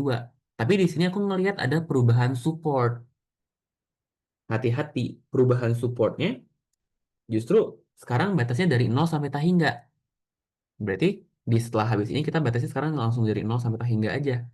Karena supportnya udah berubah. Berarti support untuk Y1 dan Y2-nya juga berubah dari 0 sampai tahingga. Tadi yang aku salah di awal itu. 0 sampai tahingga. Nah, fx1, x2, y1, y2 berarti jadi tinggal E pangkat min. Nah, x1-nya ganti. X1-nya ganti y1 min y2 plus x2-nya ganti y2 juga. dy2. Nah, ini habis kecoret. Jadi integral 0 sampai tahingga dari E pangkat min y1 dy2. Nah, lalu, sebentar. Ini ada sedikit kesalahan deh. Y1, oke. Nah, mungkin ini sedikit ini ya sedikit jebakan yang mungkin kalian juga bisa jadi lupa gitu. Di sini kalau misalkan kita ngomongin FKP-nya Y1 sama dengan X1 plus X2, Sekarang berarti batasnya nggak nggak serta-merta langsung nol sampai tahingga. Kita nggak langsung serta-merta mengintegralkan Y2. Karena tadi kalau misalkan sekarang batasnya nol sampai tahingga, si Y1-nya ada batasnya nggak? Dari berapa sampai berapa? Dari si itunya juga sama. Nah, sekarang Y1 kan sama dengan X1 plus X2. Berarti sekarang kita bakal mengintegralkannya justru dari nol sampai batas Y1 aja. Karena sekarang si Y2-nya itu bisa aku bilang dia ada hubungannya sama si X1. Nah, jadi mungkin kalau misalkan kita mengintegralkan ini nih, mengintegralkan E pangkat min Y1 gitu ya. Bentar, pertanyaannya apa sih? Oke. Kita mengintegralkan yang E pangkat min Y1 Y2 aja. Kalau misalkan kita lupa ganti gitu. Kita lupa ganti dan langsung pakai gini, kita bisa aja langsung integralin sebenarnya kan langsung jadi Y2 E pangkat min Y1. Terus masukin tah hingga masukin nol gitu-gitunya. Nah, ini salah. Kenapa salah tadi? Si batasnya bukan sampai tah hingga justru sekarang si DY2 ini. Justru DY2 ini kan kita punya batas X1 XI-nya itu nol sampai tah hingga.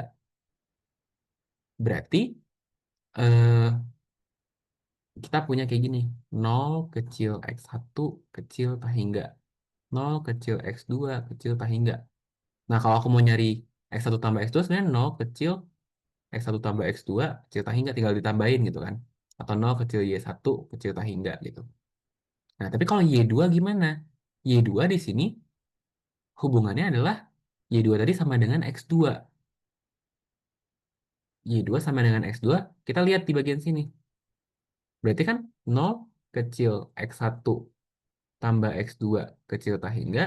Atau bisa aku bilang si X2 ini ada di dalam sini juga gitu. Yang mana dia itu adalah Y2 sebenarnya di sini. Nah, karena ini Y2 dan ini Y1, berarti sekarang ketika kita mengintegralkan Y2, batasnya justru berubah dari nol sampai X1. Karena bisa aku bilang X1 tambah X2 itu adalah X1 tambah X2 itu adalah Y1 nih misalkan. Tapi Y2 itu adalah X2. Yang mana X2 itu juga nol sampai tah hingga. Tapi ada hubungannya X1-nya di sini. Nah, mungkin kalau misalkan kayak gitu, berarti kita langsung aja udah dapat ada hubungannya si X2 dan Y2, kita tulis sekarang integral nol sampai Y1 dari dy2 pangkat min y1 dy2. Nah, diintegralkan bakal jadi berarti y2 pangkat min y1 disubstitusi y2-nya sama dengan y1 dan y2-nya sama dengan nol. Didapat si fungsi FKP y1-nya adalah y1 pangkat min y1. Nah, supportnya apa? Y1-nya harus berada di antara tadi. Nol lebih kecil y1 lebih kecil daripada tah hingga. Seperti itu.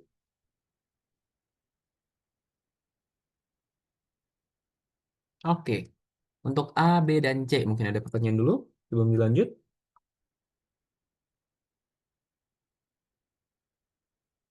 Ini ya, mungkin kayak kalau misalkan lebih jelasnya lagi, tadi aku punya hubungan X1 itu adalah Y1 kurang Y2. Dan X1 di sini ya. Kalau misalkan tadi yang di sini kurang kebayang gitu ya, aku jelasin lagi supportnya kenapa dia 0 sama ini. Tadi aku punya 0 lebih kecil daripada X1 lebih kecil pada tah hingga. Dan X1 tadi berdasarkan soal yang A, X1 itu adalah Y1 kurang Y2. Jadi 0 kecil Y1 kurang Y2 kecil tah hingga gitu. Makanya di sini karena Y1 kurang Y2 lebih kecil daripada tah hingga, artinya aku bakal punya Y2-nya lebih kecil daripada Y1 gitu. Kayak aku tambahin Y2 semuanya, ini kan tetap tah hingga. Dan Y2-nya harus lebih besar daripada nol. Makanya sekarang ketika aku mau mengintegralkan Y2, ada batas dari nol sampai Y1. Nah, ini mungkin lebih jelasnya asal-usul kenapa si Y2 itu batasnya nol sampai Y1. Jadi sekarang justru ada hubungannya. Dan juga mungkin tadi support yang ini ya. Support yang A ada sedikit bentar. Y2. Oh, enggak ada yang kalau yang A udah benar. Karena dia negatif tah hingga sampai tah hingga. Sedangkan yang ini dia berubah gara-gara dia berubah juga. Maksudnya kayak dia berubah ada Y2 kecil Y1 gara-gara bagian sebelah kiri ada nol. Seperti itu. Oke. Untuk A, B, dan C seperti itu. Sekarang kita lanjut ke yang D.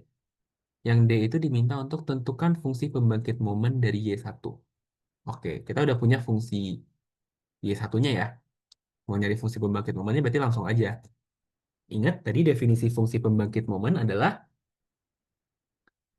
M Y1T itu adalah ekspektasi dari E pangkat T Y1. Y-nya Y besar ya, Y1.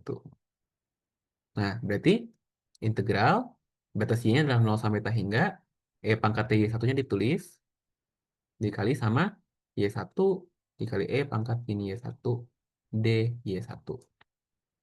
Kita integralkan di sini. Mungkin kita rapihin dulu ya. Integral dari 0 sampai tak hingga dari Y1 E pangkat T min 1 berarti T min 1 Y1 D Y1. Ini bisa kita integralkan parsial. Kita pakai, kalau misalkan kalian lupa integral parsial, mungkin di sini aku ingetin lagi. Kita misalin U-nya Y1, dv-nya E pangkat T min 1 Y1 Y1 gitu. Nah, berarti integral parsial tuh ini ya, integral dari V du sama dengan UV dikurang integral U dv gitu. Jadi di sini U-nya Y1, berarti DU-nya adalah DY1. Sedangkan DV kita integralin berarti ini. V-nya akan sama dengan 1/T min 1, E pangkat T min 1, Y1. Udah, seperti ini. Bentar ini kebalik. Integral UDV sama dengan, ya sama aja lah ya. Integral UDV sama dengan UV dikurang integral VDU gitu. Nah, berarti di sini kita, ini kan si Y1-nya udah jadi U-nya. Sini jadi DV-nya gitu. Berarti sekarang hasilnya adalah UV. U kali V adalah berarti Y1 dibagi T min 1 E pangkat T min 1 Y1 dikurang integral dari VDU. Integral dari 1/T min 1 E pangkat T min 1 Y1 DY1. Kita integralin dari 0 sampai tak hingga lagi. Didapat hasilnya nanti bakal Y/T min 1 ya. Y1/T min 1 ini tetap dulu bagian sebelah kirinya. Nanti yang bagian sebelah kanan itu bakal jadi 1 apa namanya? Sorry, ini nanti dimasukin tak hingga dan nol gitu. Dimasukin tak hingga dan nol. Yang ini juga bagian sebelah kanan berarti bakal jadi 1/T min 1 kuadrat. Terus E pangkat T min 1 Y1. Nah, ini juga nanti dimasukin tak hingga sama nol. Nah, mungkin kalau misalkan dalam penulisan kalkulus, sebenarnya kita nggak boleh nulis tak hingga di bagian atas ini. Jadi mungkin lebih baik ditulis ya limit B menuju tak hingga dari Y1/T min 1 E pangkat T min 1 Y1 dikurang 1/T min 1 kuadrat E pangkat T min 1 Y1 gitu. Dimana ya batasnya berarti B dan nol. Pasti masukin B ke dalam sini dan limit tak hingga, pokoknya nanti yang ini tuh sebenarnya bakal jadi nol. Pasti masukin nol, nol gitu. Terus yang bagian sebelah kanan nanti tuh akan tersisa yang bagian positifnya aja. Dimana nanti kesubstitusi si Y1-nya itu nol. Yang mana nanti akan terjadi, tersisa pasti akan jadi 1/T min 1 kuadrat. Jadi kebanyakan memang soal-soal di teori peluang, terutama yang pakai eksponensial gini, nanti pasti kalau kita udah ribet-ribet nyari, itu nanti banyak nol nol nol nolnya aja tiba-tiba. Terus nanti si angka ini tuh dapat dari mana? Dari ketika kita substitusi ini nol ke dalam sini gitu. Baru nanti tersisa satu variabel ini.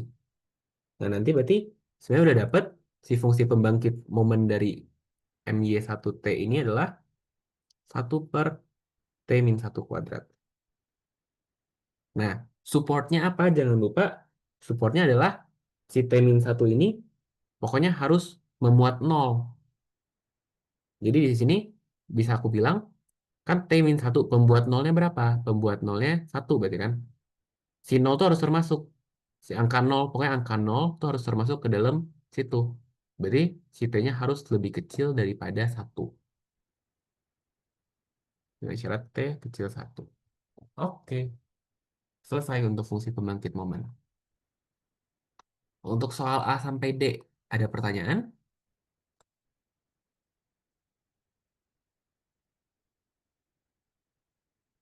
Kalau nggak ada pertanyaan, mungkin boleh sambilan kalau ada yang mau nanya soal lagi, boleh dikirim aja. Oh, ada yang satu lagi. Oke, kita coba bahas.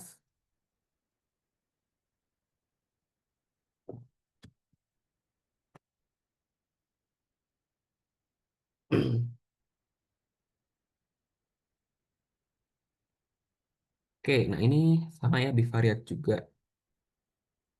Oke, soal nomor 4 di sini. Soal nomor 4 di sini kita dibilang misalkan sebuah kubah acak Y1 dan Y2 memiliki fungsi kepadatan peluang bersama sebagai berikut. Nih, fungsi kepadatannya udah dikasih tahu. Nah, di sini supportnya ini yang aneh nih. Y1 min 1 kecil sama dengan Y2 kecil sama dengan 1 min Y1. Oke. Dan Y1 di antara 0 sampai 1. Oke. Iseng banget kayaknya Bu Duma. Oke. Lalu pertama-tama, tentukan fungsi kepadatan peluang marginal dari kubah acak Y1 dan Y2. Nah, untuk nomor 4, untuk marginal, tadi ya, ketika kita mau nyari marginal Y1, kita mulai dari yang A. Berarti marginal Y1 itu kita dengan mengintegralkan semua Y2. Y2 berarti dari Y1 min 1 sampai 1 min Y1 gitu. Dari 30 Y1 Y2 kuadrat DY2. Berarti kita integralkan semua Y2-nya. Nah, ini kita integralin Y2-nya jadi 10Y1 Y2 pangkat 3 dimasukin 1 min Y1 dan Y1 min 1 gitu ya. Dapat nanti hasilnya adalah 10Y1 dikali 1 min Y1 pangkat 3 dikurang 10Y1 dikali Y1 min 1 pangkat 3. Nah, ini dirapihin, kan minus ketemu minus nanti bakal jadi plus gitu ya. Dan belakangnya bakal jadi sama. Nantinya tersisa berarti 20Y1 dikali 1 min Y1 pangkat 3. Nah, support Y1-nya apa? Ikutin yang ini. Berarti Y1-nya akan berada di antara 0 sampai 1. Itu untuk fungsi kepadatan peluang marginal Pubacak Y1. Sekarang kalau Pubacak Y2 gimana? Berarti FY2 Y2 itu sama dengan kita integralin dari 0, dari apa tadi Y2? Dari 0 sampai 1. Di mana batasnya adalah, di mana fungsinya adalah 30Y1 Y2 kuadrat DY1 berarti. Karena kita ngintegralinnya, karena kita mau nyari fungsi kepadatan, fungsi peluang marginal Y2, kita integralin semua Y1.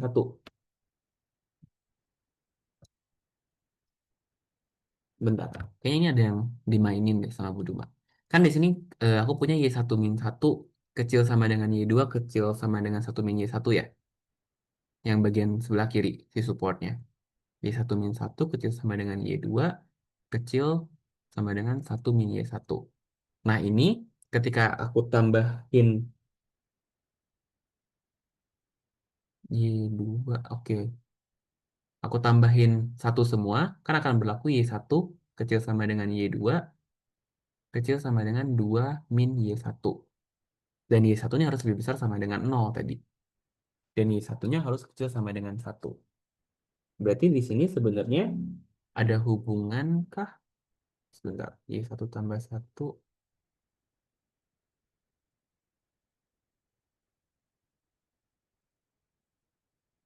Oke, ya ini ada jebakan ya, kayaknya di sini ya, untuk fungsi peluang marginalnya. Jadi di sini kita bisa lihat sebenarnya pertama-tama aku ngambil kasus kiri dulu deh. Untuk kasus kiri, Y1 itu Y1 kurang 1 kecil sama dengan Y2. Artinya apa? Di sini Y1 itu akan lebih kecil sama dengan Y2 tambah 1. Nah, itu untuk kasus yang kiri ya, kasus yang kiri. Sekarang kalau kasus yang kanan, Y2 itu kecil sama dengan 1 min Y1.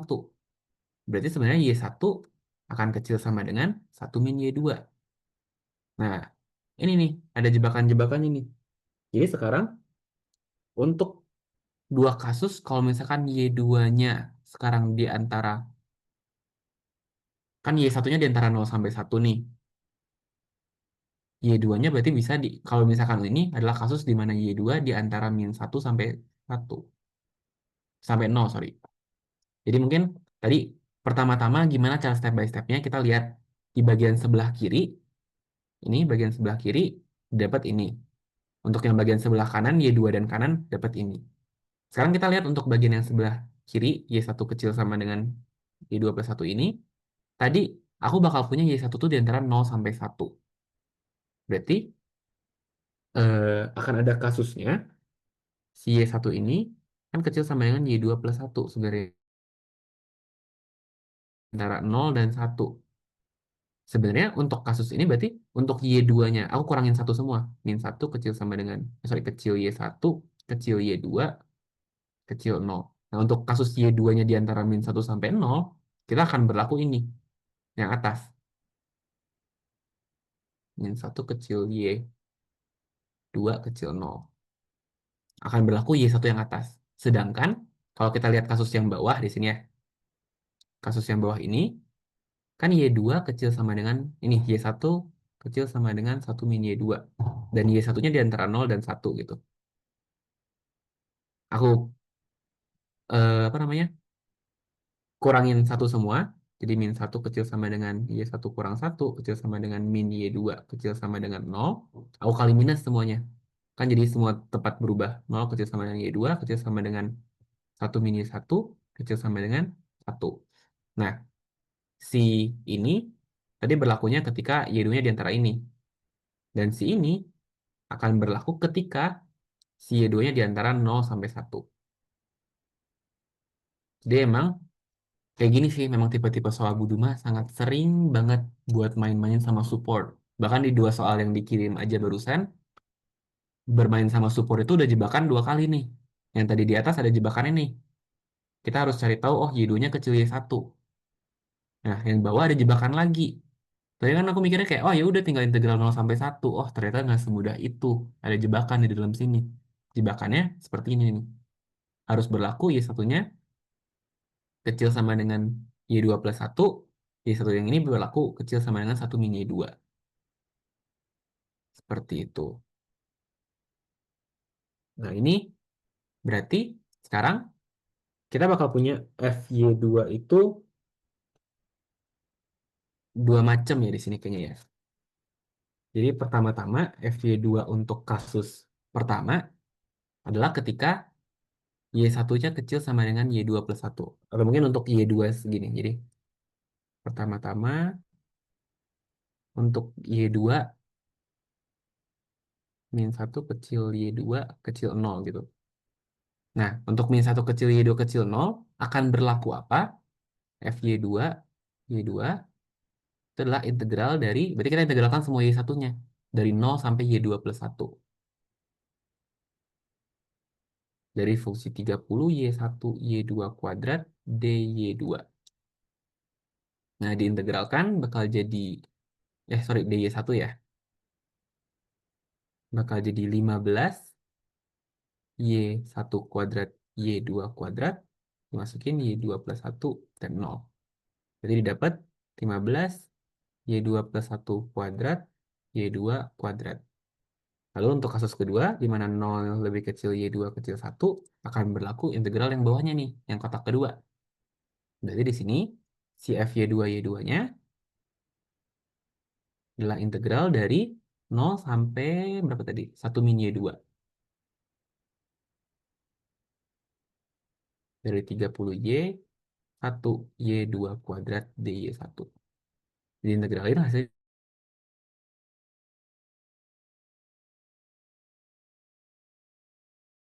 Y2 dan 0, didapat 15, 1 min Y2 kuadrat, Y2 kuadrat, dah dapat. Berarti sekarang si FY2 Y2 itu kalau kita simpulkan apa? Tadi aku punya FY1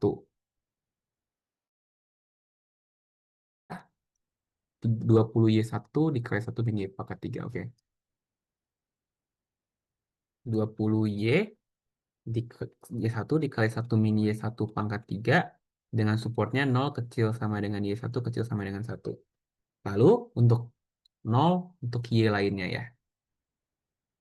Dan FY2Y2 sekarang ada 3 macam. Pertama ada ini 15 Y2 plus 1 kuadrat Y2 kuadrat untuk Y2-nya di antara min 1 sampai 0. Lalu ada kasus di mana 15 1 min Y2 kuadrat Y2 kuadrat untuk Y-nya di antara Y2-nya di antara 0 sampai 1 dan 0 untuk Y lainnya. Oke, jadi di sini bisa dibilang ada jebakan ya. Bahkan dimulai dari soal A. Jadi kalau soal A aja kejebak, kayaknya ke bawah juga bakal kejebak terus ini semua. Nah, sekarang lanjut ke soal yang B. Soal yang B di sini diminta untuk menentukan fungsi kepadatan peluang bersyarat Q2 diberikan Y1 sama dengan Y1. Oke, berarti kita diminta untuk menentukan yang kedua ini. Yang kedua apa yang B tadi? Yang B ya. Yang B, fungsi kepadatan peluang Y2 bersyarat Y1. Gimana Y2 bersyarat Y1 berarti ya, Gil? Berarti ini kan sebenarnya sesimpel kita bikin fungsi peluang gabungannya Y1, Y2 bersyarat dengan syaratnya FY1, Y1 gitu. Nah, gabungannya apa? Gabungannya ada di soal tadi. 30 Y1 Y2 kuadrat. 30 Y1 Y2 kuadrat. Dibagi sama FY1 Y1. FY1 Y1 tuh ini 20 Y1 dikali 1 min Y1 kuadrat.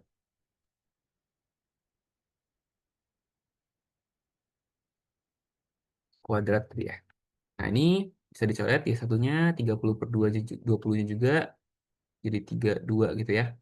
Jadinya 3 per 2 Y2 kuadrat dibagi 1 min Y1 kuadrat. Ini untuk fungsi kepadatan peluang bersyarat, di mana Y1-nya kan udah diketahui. Berarti sebenarnya Y1-nya adalah angka, adalah konstanta gitu ya. Suatu angka dan Y2-nya berarti sesuai dengan, apa namanya, Y2-nya berarti batasnya sesuai dengan yang ini, yang di soal. Y1 kurang 1 sampai 1 min Y1. Mungkin aku tulisnya pakai selang sama.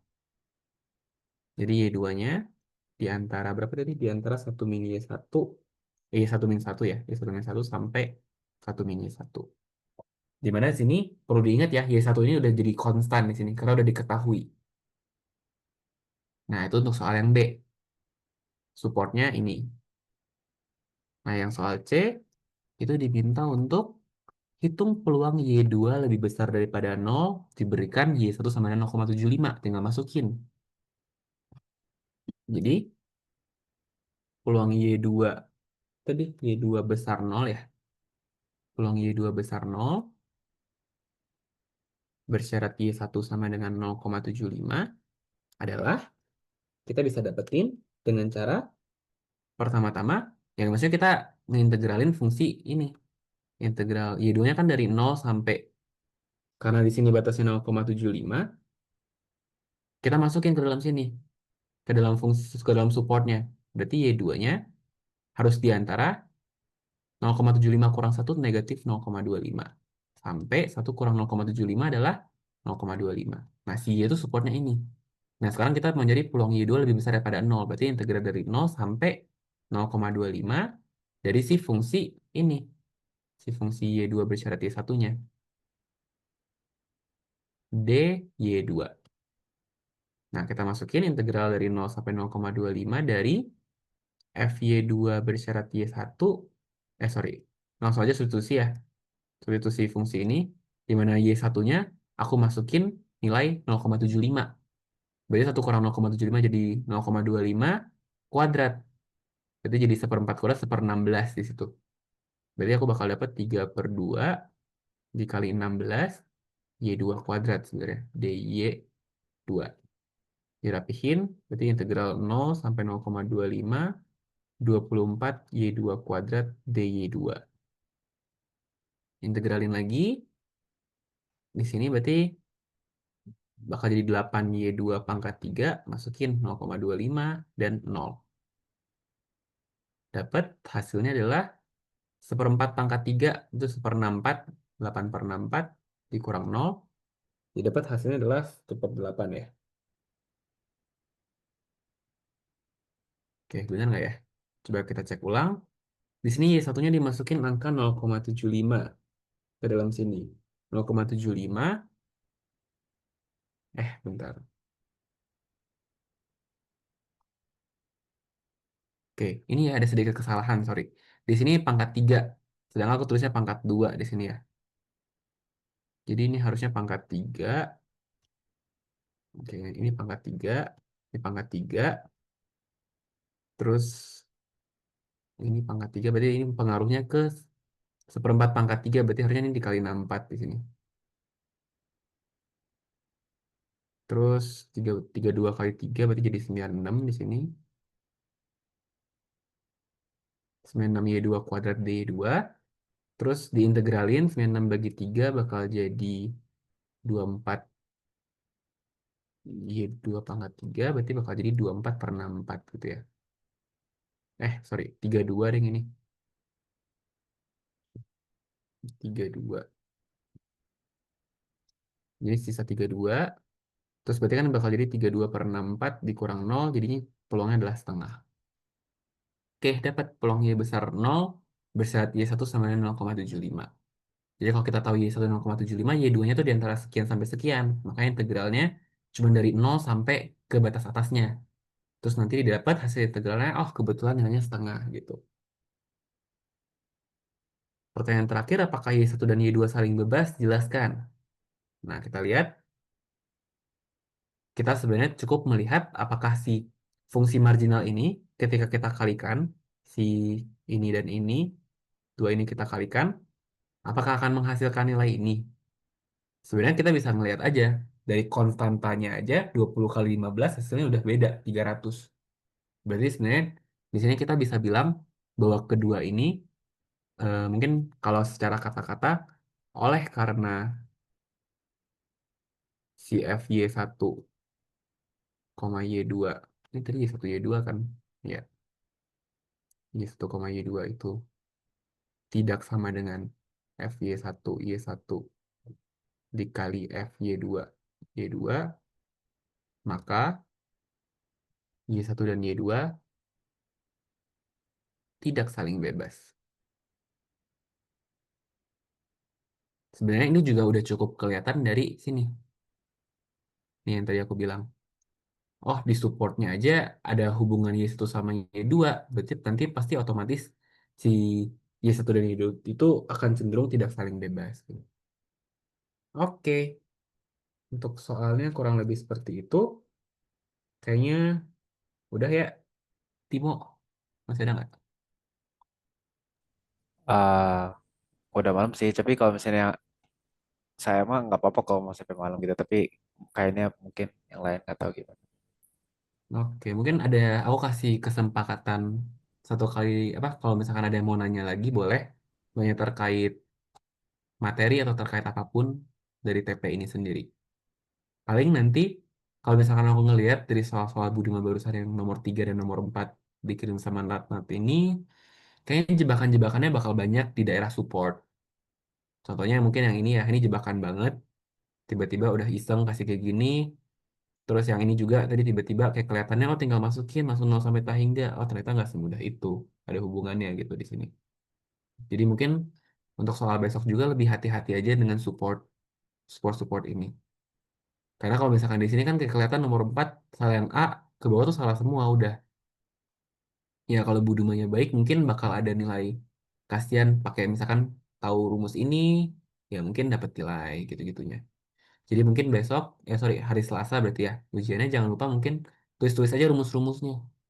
Karena mana tahu kalau misalkan emang udah salah dari awal, ke bawahnya masih bisa benar. Seperti itu. Oke. Ada lagi yang mau nanya mungkin lewat chat atau on mic boleh.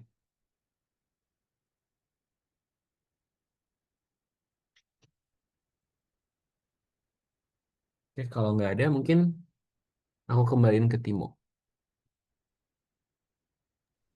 Oke, kalau nggak ada yang mau nanya lagi ya udah kita sudahkan dulu tutorialnya karena juga udah hampir jam 11 malam banget.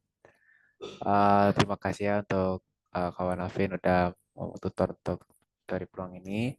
Mungkin sebelum kita memberhentikan ini, kita tutup dengan doa ya supaya ujiannya juga nanti lancar. Doa dimulai.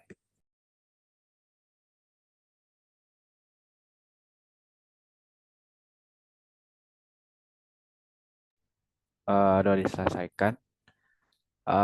Jadi untuk itu aja apa untuk tutorialnya. Terima kasih semua yang sudah hadir. Terima kasih juga Calvin, Kak Wilbert yang udah bisa tutor ya. Kalian bisa leave aja nanti. Terus nanti mungkin PDF-nya Wilbert bisa kasih ke saya. Nanti saya kasih ke grup. Atau nggak langsung kasih ke grup juga nggak apa-apa sih.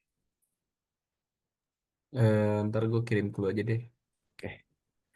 Udah Oke. boleh pergi ya. Thank you guys semuanya. Makasih, Kak. Makasih, Thank Kak. you semua. Semangat ya. Semoga lancar. Amin.